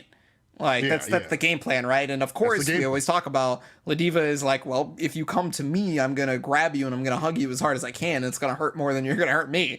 So like glue, she gonna stick to you. And I want to tell you that if you tried to run Soares, you would be up with that up and close kind of personal. It wouldn't work out. At least with this character, with 6, we saw a lot of the jukebacks and things like that she couldn't deal with all the time. It's just that the reads were coming from Jan too consistently. And, I feel like 6 lacking a little bit on the defense. He's got the parry, right?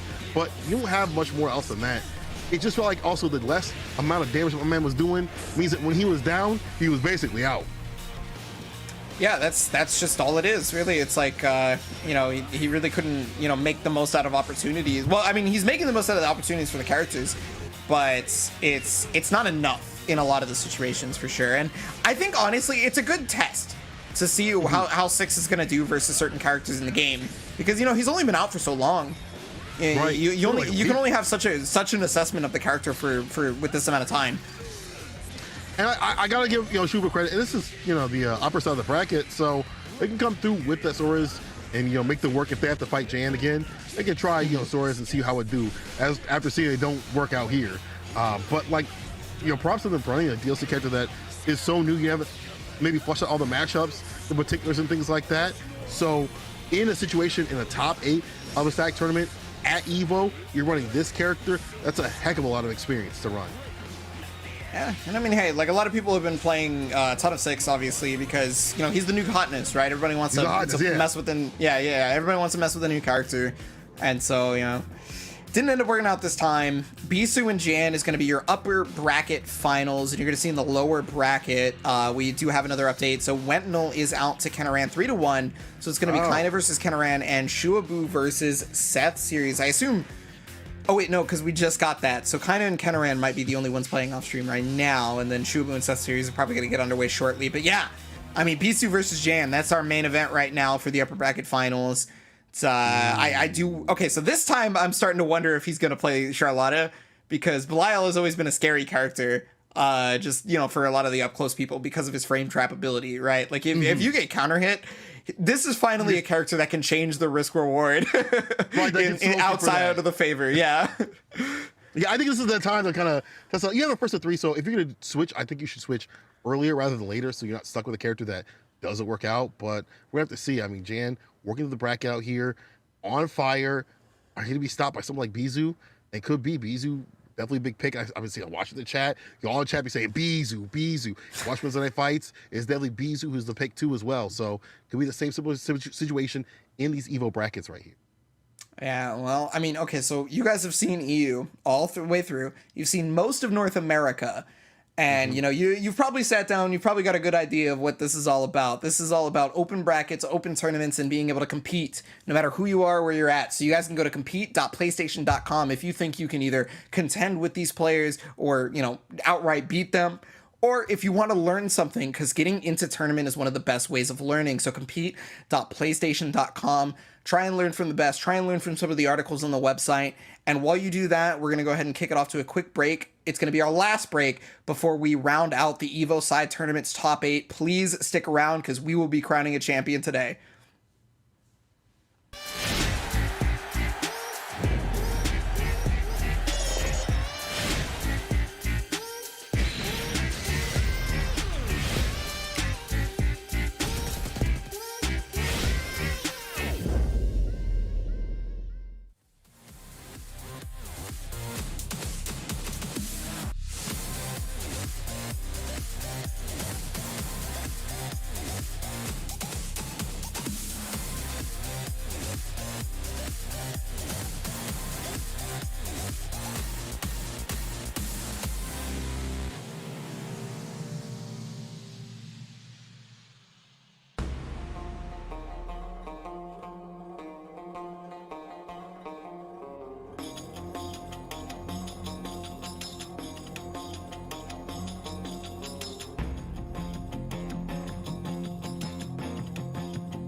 And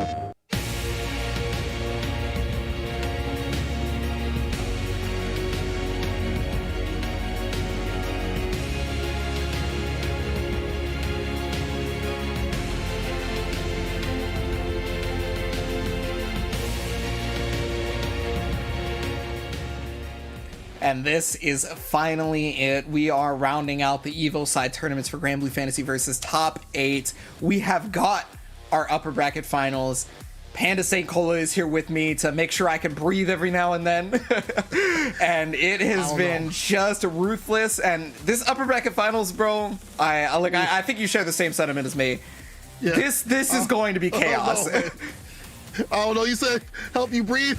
I'm gonna need some assistance. Yo, chat, give me some CPR. This is going to be Bizu versus Jan, winners finals in the upper bracket. Are you kidding me? This is a match maybe we saw in the Ronin Rumbles, back in the olden days of Ronin Rumbles and things like that, any other tournaments and stuff. But and we were talking about this during the break, they've learned things about the game.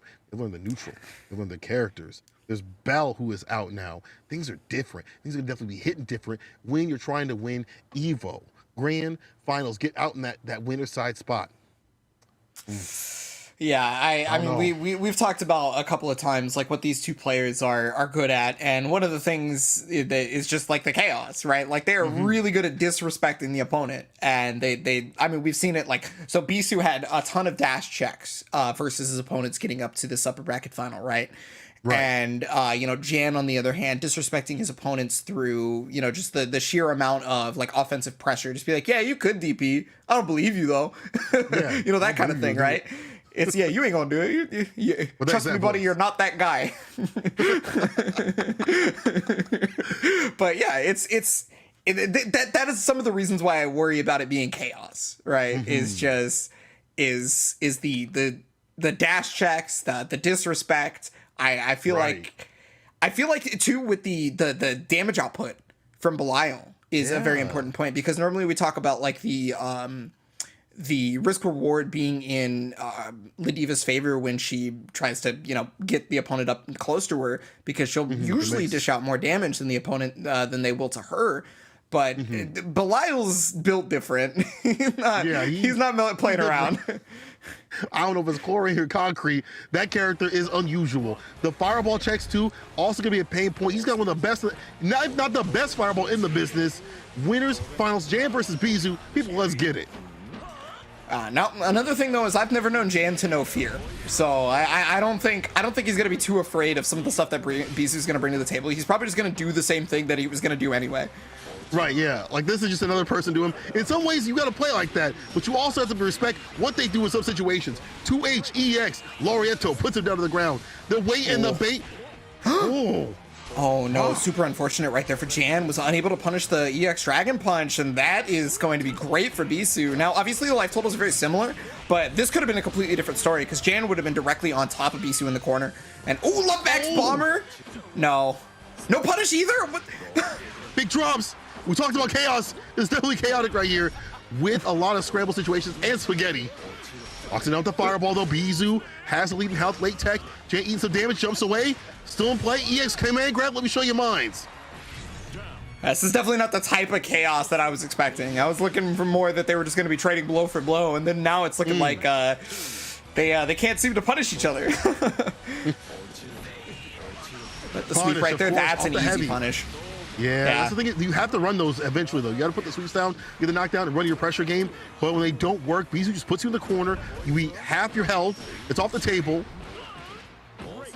Yeah, I mean, you got to remember what she gets off of that sweep. Like, she gets up close to her opponent, she gets a little bit of damage, but it's never the damage. It's this. The hard knockdown.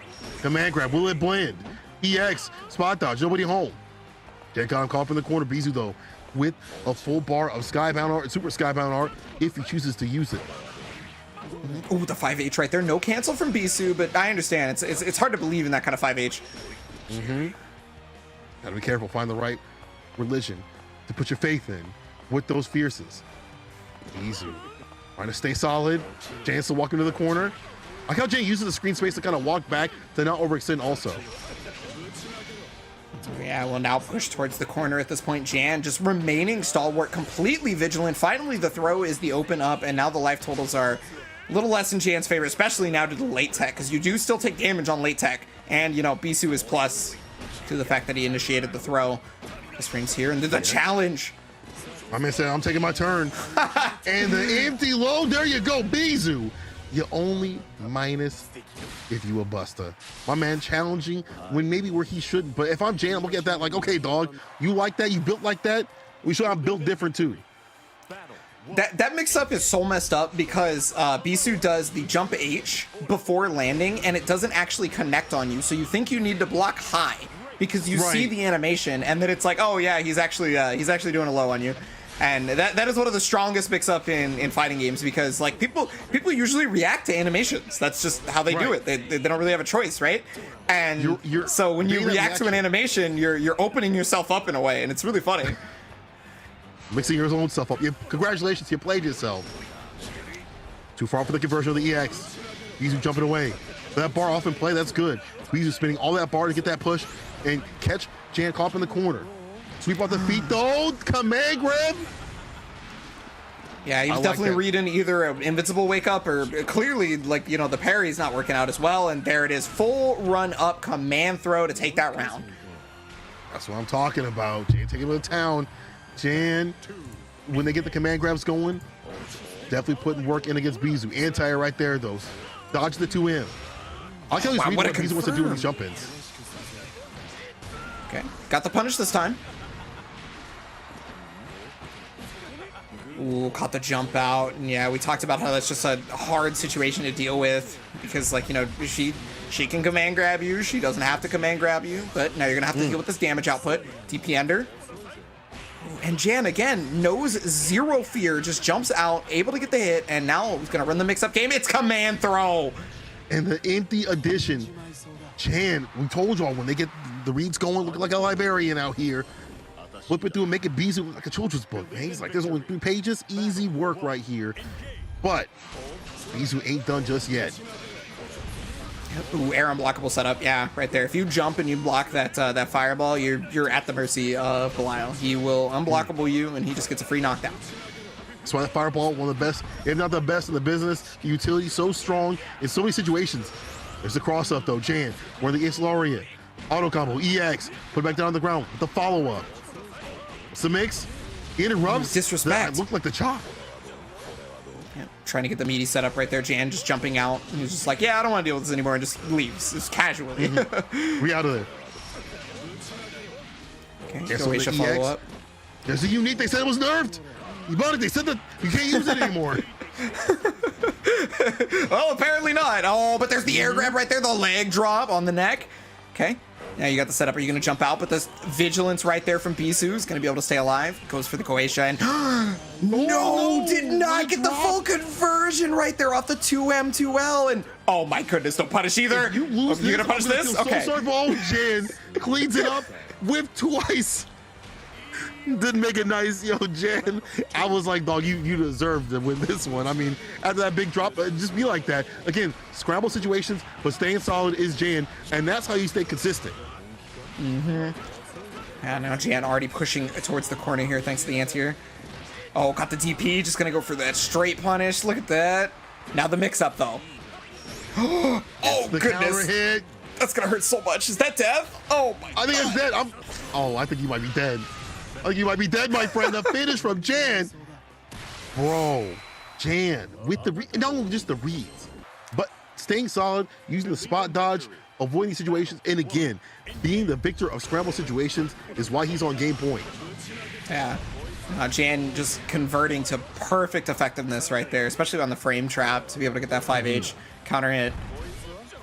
And now I'm trying to set up with the sweeps here, and Bisu is, you know, it's really interesting. Bisu may be putting Jan in the corner, but I don't feel like he's in control a lot of these times. Right. Can't say never, but those neutral jumps are big money for Jan out here. And that's probably the reason why you might want to come through with a heavy. Far H ain't working. Jan with the neutral jumps finds a punish. And that's the thing about this character, can always make the return over C if they get close enough.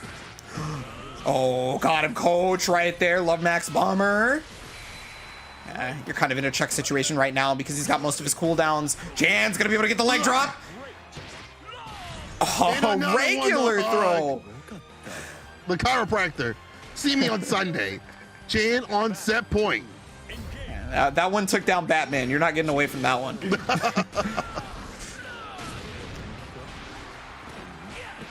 And yeah, the mix-up right there, and it was delayed. Okay, but disrespect right there from Bizu trying to get out. Ooh, the delay on the throw there. That back throw. So the fireball, EX too far out. Still gets the plus frames going. To him. EX, dash up. No conversion. Counter hit, but couldn't convert off of it. Yeah, I mean, I think at that distance, the only thing Belial can do is another 2M, which is strong, but like that reaction is kind of hard. Especially in this kind of situation. Dan knows that they only need a few more conversions to convert themselves at a big W. There's the first one. EX finds a 5-piece, trying to find a reset or a little bit of a drop there. But Jan don't care. You know, Jan is the master of staying solid. Air throw. 2H from the back door? Are you kidding me? The drop though? Jan was ready for it to drop at the very least, and oh my goodness, Asmodeus, that's gonna be the far H. That's gonna be big damage thanks to the Super Skybound art. Here we go. That did it. Bisu staying alive here in this upper bracket final set. Yo, Jan, you know they punched in the air a little bit after that one. Like, come on now. I got an email drafted up for you. Bisu taking the most out of that situation right there, staving off that set point, but Jan going in DP though, in the middle of that string. Yeah, this is high drama. Oh man, the disrespect right there. Jan's gonna be able to get out the reset. Yeah. Oh, trying to reset again. But the duck under, no reaction on that, unfortunately. The DP comes out and Jan's gonna be able to punish that. Another reset with the command throw this time. Empty, goes for the buttons, catches someone to flip out. Bisu caught up in the corner. It's a decision here from Bisu. Plus frames, you gotta guess. Air grab, are you kidding me? Jan with the reads, looking like a library. No way. Hold on, block on the overhead. Asmodeus knockdown right here. It's gonna be able to get the side switch right now. Trying to bait out the command throw, no dice. Jan staying completely stalwart, not pressing anything up until the right moment. And the challenge finishes it off. Jan 3-1. We thought he wouldn't press a button for the next 30 seconds, but he found the perfect time. Nah, Jan built different. We told y'all, chlorine, concrete, definitely built different. We thought it was Bisu in some situations, but Jan out here, mad different, and out here in the winner side of Grand Finals, the NA edition of Granblue EVO tournaments. Dog, Jan, this year's legacy. Years of reading. He's read everything in the library. He's read the magazines, the newspaper, all crusty and sticky and stuff like that. He's read it all. Yeah, he looks unstoppable when he plays half the time. It is ridiculous. Bisu, I mean, you know, Bisu obviously was able to like get it down to the wire for that moment, but when Jan gets going, dude, it just doesn't seem like anybody is stronger. It really doesn't. You know, one of the strongest players in Granblue, it just, you kind of forget about them because they don't show up as much in some of the tournaments. But when they do, you are reminded why. Look at those reads right there. The EX air grab and another one for the finish. I'm really seeing remembering the power that Jan has in terms of the reads and how far they take him. And I feel like it's not just planning on what I'm going to do for the next move. It's like, I'm going to risk it all on this move right here for the set, but I know I'll come correct later on. You know, if it doesn't work, I'll just adjust. No big deal. Well, and that's going to move Jan to the grand finals on the upper bracket side. Bisu will be waiting in the lower finals, and we have to figure out who has the pleasure of fighting them between Shuabu and Kaina here. Yeah, Kaina out here doing work, but Shuabu took down Seth Series. Kaina took down Ken. That's why these two are at each other's throats for this loser semis battle in the lower bracket.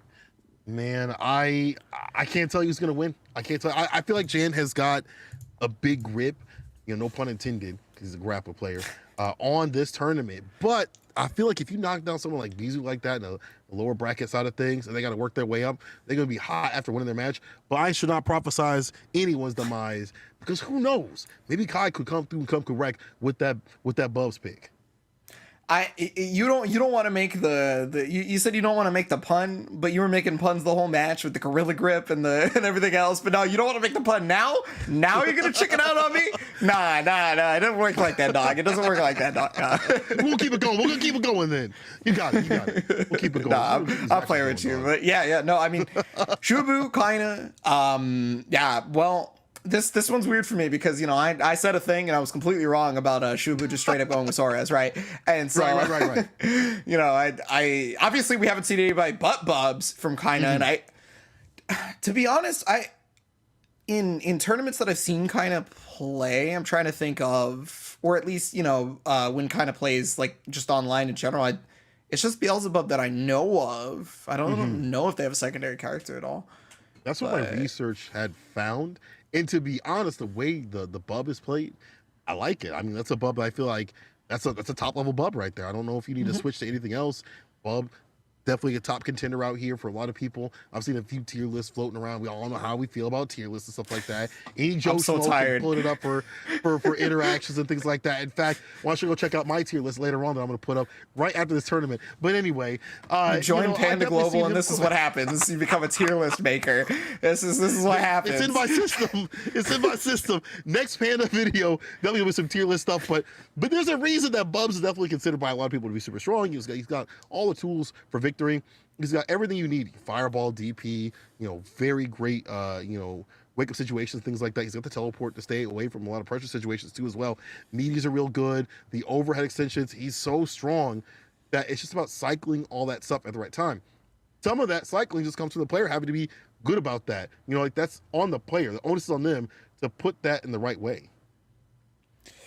Yeah, well, I mean, it's what I'm expecting, the Beelzebub. But I should stop calling things because the players out here, they're like, when it comes to characters, play this character. Let me play this character that's only been out a week. Let me pull up the 6, and it wasn't a bad 6. You know, that 6 was not bad. Let's, you know, I gotta give Shubu some credit out here. That 6 was actually. I'm happy to see 6. So, you know, like I said, that's the character I've been messing with since he came out. I'm a big fan of the character's design, really. Right. You know. Whether or not he ends up being super strong in the long run is another story, but at the very least, I'm having fun with him, and I hope everybody else is, honestly. Character just came out. You know, the game is on sale right now, and it's the perfect time to go ahead and check that out because it's on sale with the character pass, actually. So you can actually just kind of jump into 6 when you want to, right? He's good. Right. And you can kind of experience why I think that character is really fun. You know, maybe a little bit to do with the fact that he's uber rushed down, you know, but we'll see. Consistent rush down. Yeah. So, oh, man. All right. Yeah. It looks like we're just getting him into the match right here. Yeah, maybe Shubu was trying to decide on which character to play. Should I be the DLC or should I just go with the mainstay? You know, I think in the lower side of things, it might be time. If you're going to go with 6 and do it early, so do it now. If it don't work, you got 2 more games to play. But let's see if Shubu goes all the way with this character. Dive kick, round start. Let's see if Kai can keep up. Yeah, trying to exude the plus frames right there. Counter comes out, but no dice. And so now the parry is not available until a little bit later. So, you know, the defensive options for Kaina, or for Shubu, excuse me, is well, finally coming back. A bit of a whip punch right there. Using the EX Berserker Mirage. Fireball an immediate dive kick out. Yeah, that TK dive kick has been putting in work. The parry still not doing a whole lot. The karma comes out. Langolin field to save himself. Like that follow-up right there.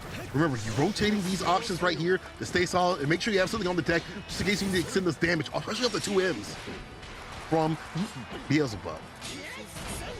That projectile actually catching at the tail end of it, knocking down. Yeah, and then ready for the teleport. Skybound art. That should do it. Even with the damage output that this character has, there was not enough life on the side of Kaina. I kind of like this pick in terms of being able to keep pace with this character. If they teleport, you're right in front of the face and keeping that pressure going. And, you know, kind of feeling a little bit of that heat. That slow DP also might be a problem point. Ooh, yeah, right there. So the anti-air combo with 6 is actually pretty interesting. You actually have to delay the medium version of the Rekka just to be able to get a combo afterwards. Otherwise, it usually whiffs, and then when the Rekka whiffs, you don't have enough time to be able to press any buttons afterwards. Fortunate. Ace plus range. It's a throw. Ooh, Greninja. Oh, but the DP stops it, though. All right, yeah. So I am of the camp that this super actually kind of sucks, but you know I'll let him rock. Yeah. Show me something different. Command grab! Oh my! So the karma whiffed before, and you know kind of just sat back and did nothing, and then this time with the karma whiffing, reacted immediate command grab. Not gonna win at the game, but at the very least that's evolution. Yeah, he's growing. Yo, Shuabu showing me the power of the 6, though. I'm starting to get it. I'm starting to understand this character. Like, he's so cool. What he's doing with it. This character's sick. Wait till you see the air-to-air combo if Shuabu ever goes for it. But we'll see. Come on, Shuabu. Get some anti-airs on the deck, though. No, it's air-to-air, son.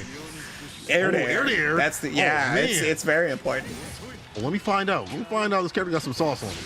Yeah, he's got a relaunch, in fact. Oh, that was a beautiful use of the Thunder Flash right there. So the Thunder Flash has the attack that you can do after you parry something, or you can hold down the button and you get a dash.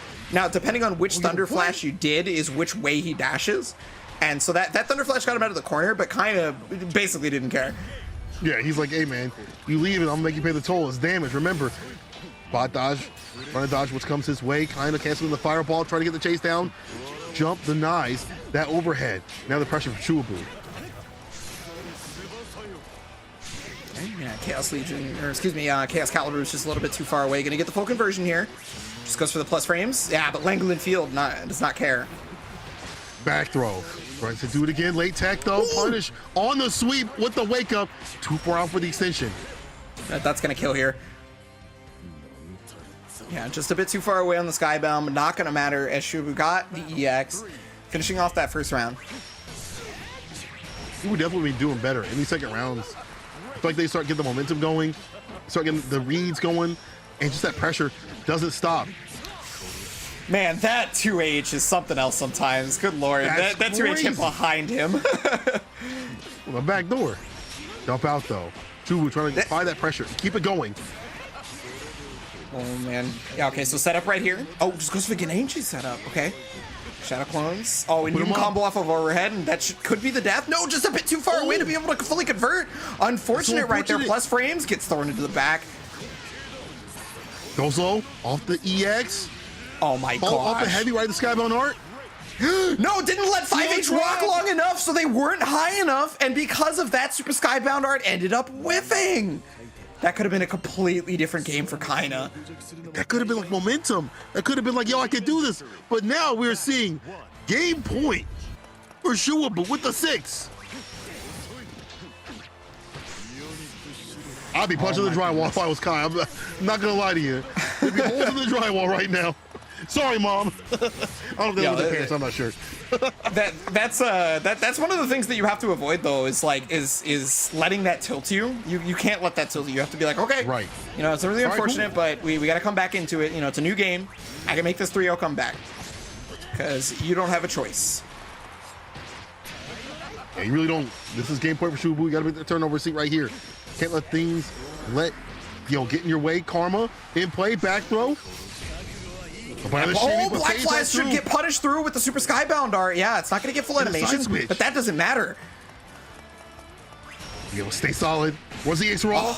And lands Shuabu on set point. That was Siki Kong doing something with it. Berserker Barrage. Berserker Barrage. Berserker Barrage. Ooh, it's going to be able to fully convert off that. Yeah, and you're in the corner. Misses the 5H, but I mean, the damage is already done, so that's okay. If I don't overhead, no counter hit though. Try to get the punish with the jump. You're not going to do it. The teleport's going to get out. But wow, what a wall dive! I don't know if that was intentional, but if it was, that was sick. You know what? As a player, you're probably like, yeah, I meant to do that. I'm sick like that. I'm tight like that. Jump in overhead block. Yeah. EXDP though. Chase down. Kai not done just yet. Oh yeah, there's the catch on that. And despite the fact that the teleport mix-up was really hard to block, the game does have a block button, and you know Shuabu's gonna run away with the rest of it on that stray hit right there. 3-0. 3-0. Strong. With the new character, with the DLC, and we see why. I see why. I understand why. I see you, Boo, because you were chasing that dude all the way across the screen. There was that moment where he came down off the backboard, and I was like, that's not going to hit, and he got him with it. And having the extended range and reach on some of these EX moves, get these knockdowns, super smart situational awareness right there. Shuabu, when working with this character, I see the knowledge. And you know what? We were saying, hey, man, maybe it's time to switch to Saurus. Maybe it's time to switch. But you know what? Shuabu stuck to his guns, his conviction, and it worked out. Shuabu had some really strong wall dive decision timings. It either got him out of a situation or put him back into offense, and that's very surprising because that move I personally kind of was like really iffy on it as an attack, and the way Shuabu used it was just properly timed. Smart stuff. I mean, this is a person that they really put the time and effort in this character. Like, yeah, he has a swords, but sometimes you want to pick a different character, really put some time and effort into them. Especially when they come out with the new hotness, so you put like extra hours, you know what I'm saying? And Shuabu showing that. Is he the strongest 6 player in the US? He's the only one in top 8 using that character and putting in work against, actual strong opponents, not just ranked play. And now he's gonna have to play in losers finals. Bizu versus Shuabu. I have to stop you for just a sec. I have to put some respect on my man Defeat Lee's name, who got Tom 3, I believe, with 6 at NLB or not at TSB in New York very recently offline. I'm just saying, I just got to put some respect on the man's name. You're right with it. So he's attention. I see Shuabu right now is what I'm saying. All of my boy Defeat Lee, but I see Shuabu right now. What I'm seeing right now is, hopefully he can put up a fight against Bizu, who I feel like is angry. He's sitting in that seat, upset, probably pacing around his room like, dog, I got sent to losers.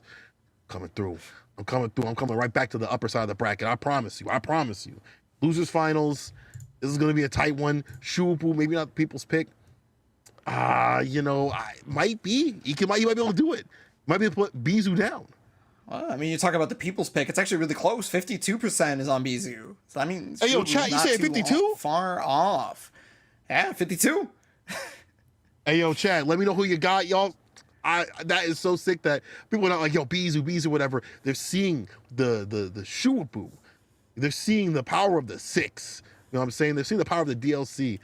And he still has Saurus just in case he feels like it's not going to be a fun matchup. I'm not sure how 6 plays against Bell, but I know Saurus is probably, not the most fun thing with the fireball lockdown and things like that and be able to DP through the pressure. But again, what's on paper doesn't always happen in the match. Jane has shown us this. That's why he's in the top spot, winner's side of grand finals. And, matchups only matter so far. Yeah, I mean, that harkens back to something you were talking about a little bit earlier, actually, in terms of matchups only mattering so much, is the player comfortability is a completely different thing. You could have, like S-tier stats in one character, but the matchup is really bad for that character. Right. And you could have, like B-tier stats in the other character that does better in the matchup. And even though that the matchup is bad, you're probably better off doing the character that, like, you're more well-versed in, that you really understand more. That's true. Let's see what it do. Losers final, Shuabu versus Bizu. Shuabu trying to get the pressure going. Round start with the EX. Put Bizu in the corner. Put nice challenge off the heavy. And the back throw. Yeah, and that stole the EX Thunder Flash too. He tried to do it on Wake Up, but yeah, again, it is a parry. It is not, invincible, so throws to beat it up. Wow, that was the hardest shimmy I have seen in my life. He tried for a full 3 seconds. So hard. Really put his back into it. Now Shuabu activating the engine. The Granblue engine. The frame trap.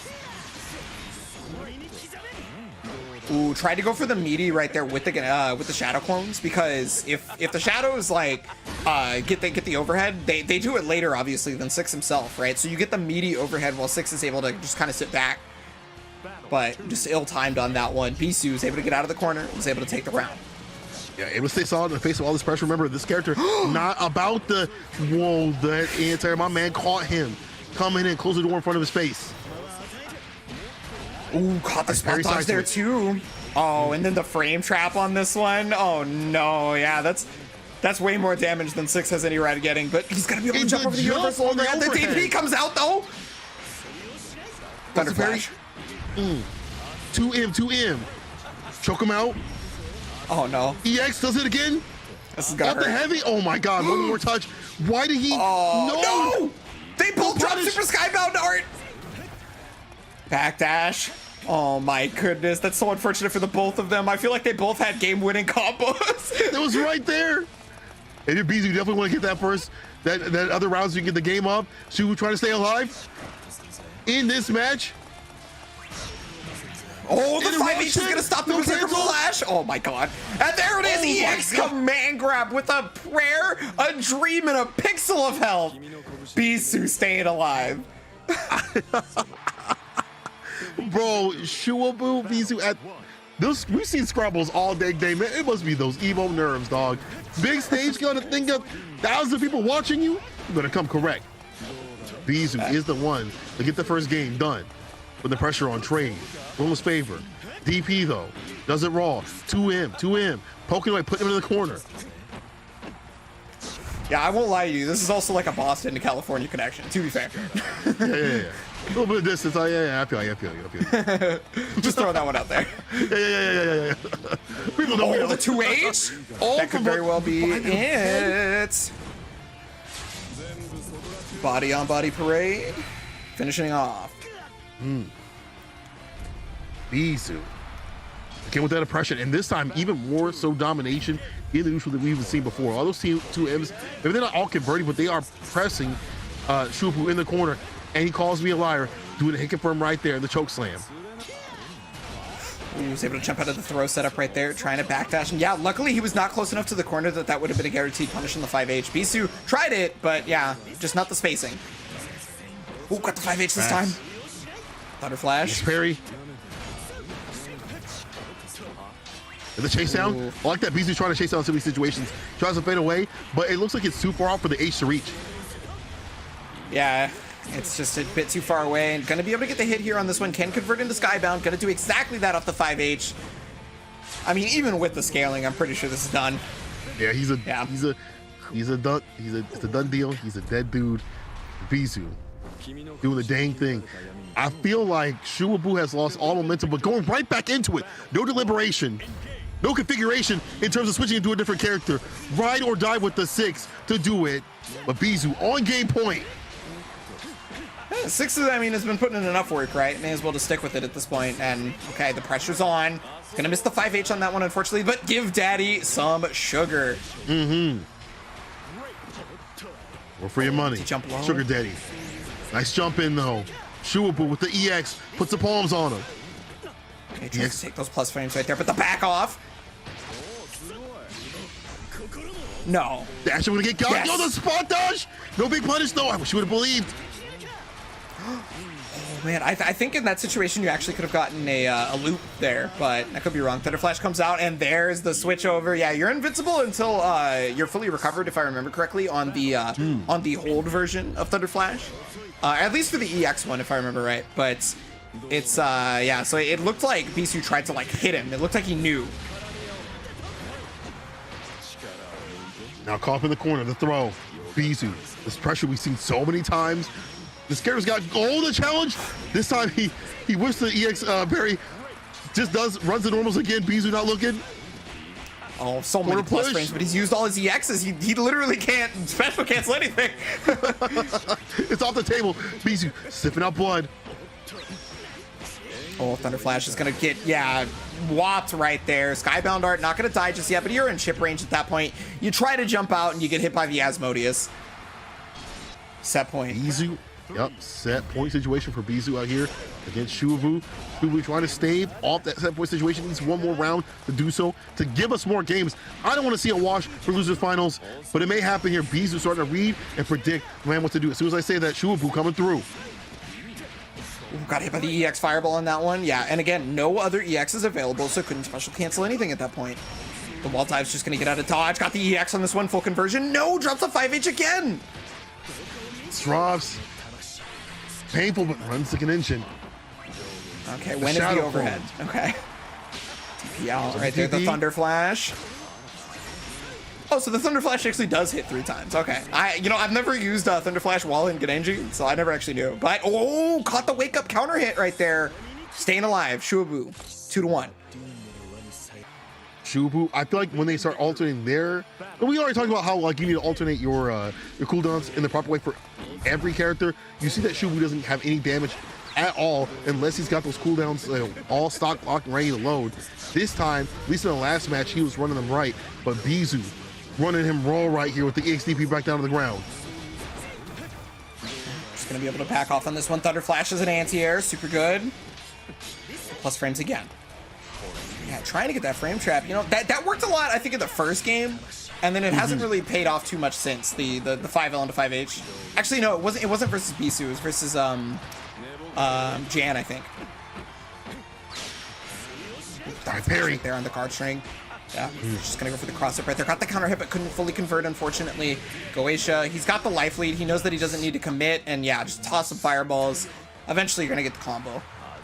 Bizu, this dude, hitting that entire combo right there. Full extension right up the Skybound Heart. On set point, Shubu trying to stave it off once again. Momentum gonna be in his hands.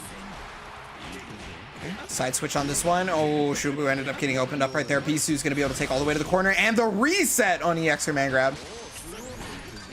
Big tech, he's some damage. Breaks the mask. The man behind the mask. About to be the man out of the tournament as Bizu takes down Shubu.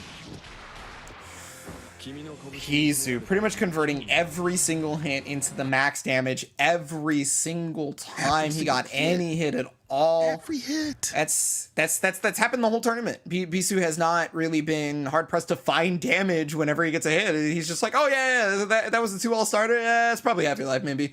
Right. And you saw that what happened to Six. Like Six can get the conversions, but the damage isn't there. The damage differential way in favor of Vel and way in favor of someone like Bizu who's able to access it on the hit confirms. And you see right here, switching up his pace right there with the East command grab, going out every so often. Didn't always work, but when it did a lot of damage and got the side switch. And a lot of Skybound art confirms for the finish. Bizu, you know, it's not for nothing for Shubu. I gotta give him credit to run that character through the lower side of the bracket this far. But to go up against someone like Bizu who is starting to maybe not know the matchup in full, but starting to understand it as they went through, signs a super strong competitor. Yeah, so that's going to be the end of Shubu's run. This was lower bracket finals as well. So Bisu is looking to try for the run back here versus Jan. Yeah, and, I feel like you think like, you know what? I'm gonna put you on the spot. Who do you think is gonna win between Bisu and Jan right now? Hit me with what's gonna happen.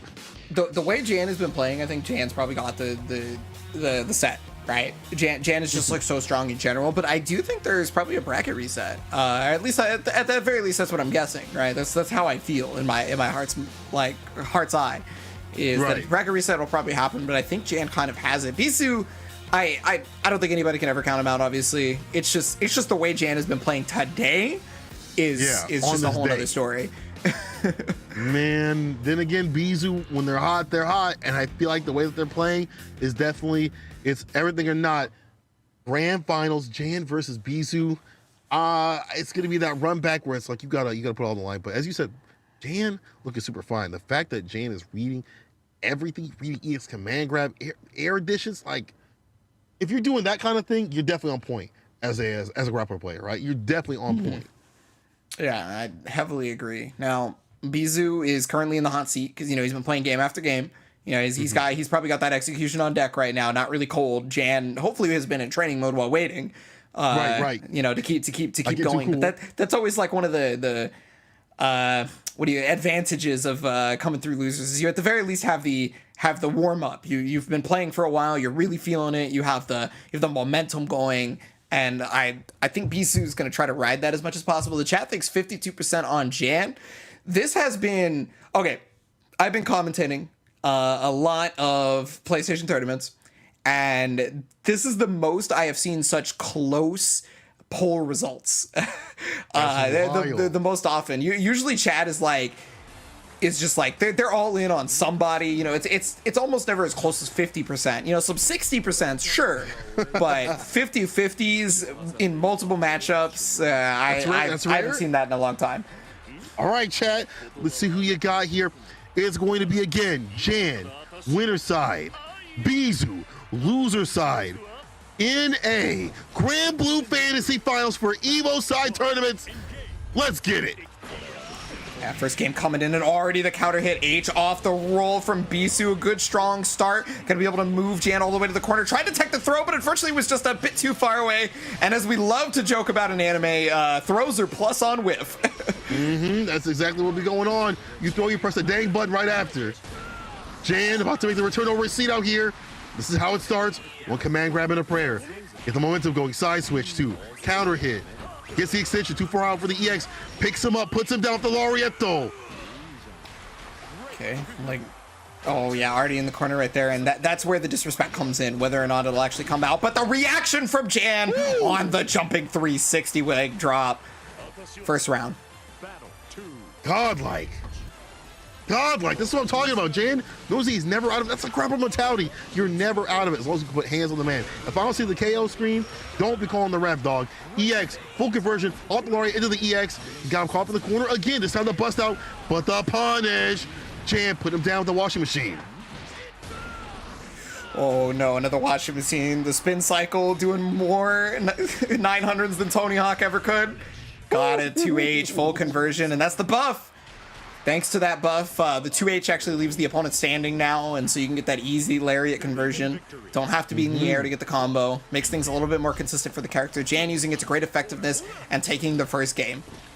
That consistency is going to take you all the way to victory. I'm telling you right now. This is one thing the character didn't have that I feel like some people maybe wanted to make sure they get the Laureate going on. They're just trying to like, do it raw and hope for the best. Jan trying to put Bisu to rest out here. Runs a sweep brawl, gets a knockdown, corner pressure again. Tries to walk up with a command grab. Bisu. Oh no, yeah, that counter, the give daddy some sugar, did not work out there for Bisu, unfortunately. The DP not gonna, well, I mean, okay, I guess if you don't get punished, it technically worked out, right? It was on purpose. Runs the EX though. Jan put him back in the corner. One-way ticket. Look at where Bisu's running. Oh, but here we go, the challenge on the wake up. We were talking about before. That disrespect. Yeah, 2L, right into Super Skybound art. Take a good chunk of life just off of that. Yeah, you can't really get the cross up on that situation. You can't really get a safe jump, so you just get the run up grab.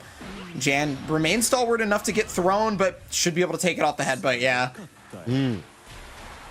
Jan making this an 80% speed run on Bisu's face. Put him in his place. Come on, Bisu, fight back, baby. Come on. Where are you going? It's hard to fight back when you got reads like this. I mean, Jan just seems to know exactly how to open up Bisu at all corners right now. Goetia comes out, tried to set up the unblockable situation, was unable to get it. Oh no. One command grab.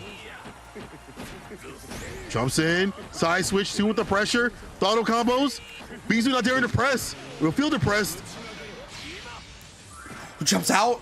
And that's going to be a neutral jump too. Tried to get the full conversion. Unfortunately, just a bit too high on the jump H to be able to get H afterwards. And now Jan is going to be able to knock down on this one. Get out of the corner on top of that. The 5U though. Ooh. Where's the ace command grab? I got one too. You played the things. I'm like me too. But the challenge for Jan runs right through Bisu. Jan on tournament game point coming up here. Denying the reset, denying the approach. I need to see more from Bisu out here. He's got to do it here. It's a tall order right here. A long road to climb. This Jan has got a lot of momentum. Unblockable start here for Bisu. At the very least, that can probably kill a little bit of that momentum. Slow Jan down a little bit. Didn't get EX Fireball on that one. Got it there, but that was block string. There's the 2H. Walks and jump in. Dash up throw. A lot more pressure from Bisu this time. Strike throw game looking mad good right here. EX plus frames. Jan with the sweep on the feet. And just backing off is, oh, there's the punish 2 on the lariat. Gonna go into Skybound. 2-2 and buffer. Look at this safer pressure from Bisu this time. Not overextending too much. Oh man, got clipped by the Goetia, and now you're in chip range at this point. Yeah, Jan spot dodging for his life, quite literally at that point, because anything was gonna do it. Well, look at that. Jan be put up in the corner. Bisu staying away from the situations where they try to want the Laureate, have a punish ready for him, will be ducking it and locking down with the fireball too, to make that rhythm of Jan just a little bit different. See, falls the fireball right there, and finds a jump in. Wow, cross up jumping from that far, huh? All right. That's kind of wild. I guess we let that rock. Look at the hitbox later. Oh no. Well, I mean, I guess it's not going to end up mattering if Jan's got you in the corner and he's starting to guess right. So that's one guess. You got a couple more in you, Bisu. Okay, headbutts for the plus frames. Oh, it was the normals right into the Love Max Bomber. Not going to kill. Gonna hurt though. Cheeky. Are you kidding That's me? cheeky. Let me just take a step on through to tournament point in the grand finals. No reset, says Jan. Oh, well, I mean, that's one way to start making sure that there's no reset right there. Blocking the DP at round start. Go for the cross up, the knockdown here from the furthest extension. Another one. Bisu most assuredly thought it was a cross up because he was walking forward.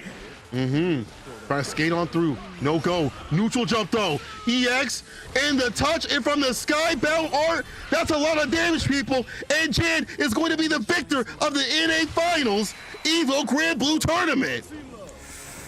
Jan is your North American EVO champion right there off the 3-0. Did not want to allow a reset and looked even more dominant than in the upper bracket finals version of the match. That was strong. That was really strong. And with the winner side like that, yo, that Gorilla Glue, I'm gonna stick to you. Jan was all about that play, and that's one of those things we should have as a grappler. And this is one of those things where if you're playing against someone like Jan, you gotta shake his hand. You gotta say, "GG's, bro. Shake my hand. GG's, shake my hand. GG's, shake my hand." Who you talk to?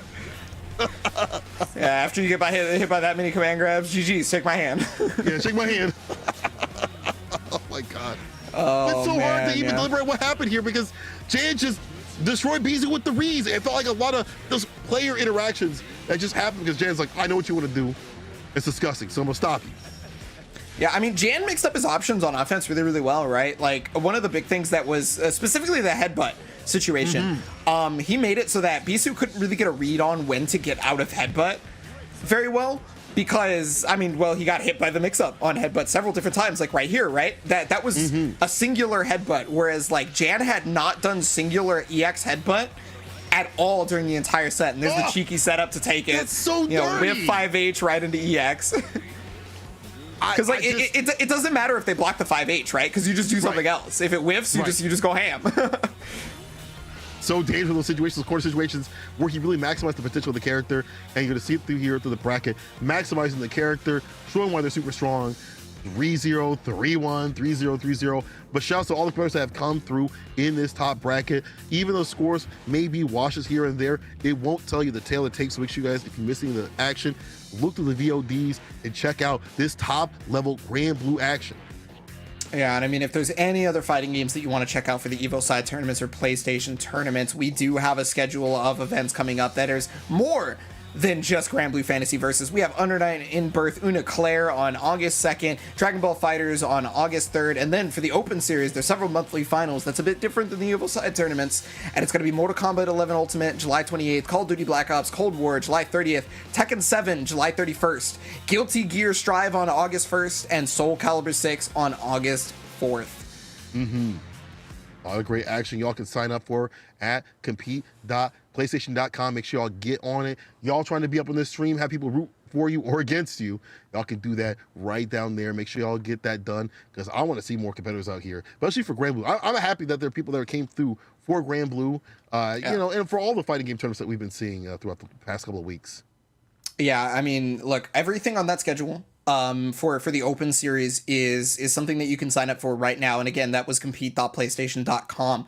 And, you know, if you're very interested in Granblue Fantasy Versus, well, I got good news. It is currently on sale right now with the Character Pass on PlayStation. So you guys can get that if you liked it. And, you know, you can maybe check out that 6 that we were talking about, or any of the other characters, of course. You know, if you think you guys want to play Ladiva after seeing what Jan can do with the character, well, she's a base character. You can do that right there. And... well, St. Cola, this is the somber time because it is the end of our broadcast for Granblue Fantasy Versus today, but I am so happy with the matches, and I'm so happy I got to commentate with you today. Big same, brother. I'm so happy that everyone came through and came correct, showing y'all some great Granblue action. Listen, this game isn't dead.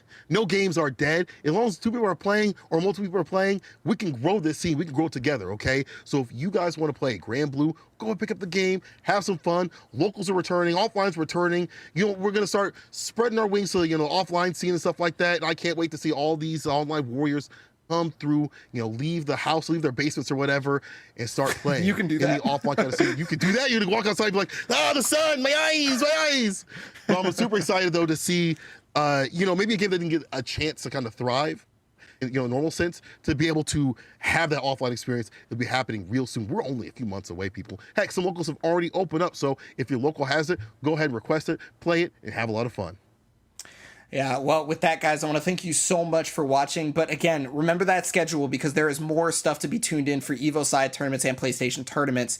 Do not let go of those social medias. Do not let go of the Twitch and the YouTube channels because there will be more fighting game action. And for all of us in the Granblue community, I want to thank you for watching. I hope you enjoyed everything going on. For St. Cola and myself, we're going to be getting out of here, but we loved commentating. We will see you guys in the next broadcast.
PlayStation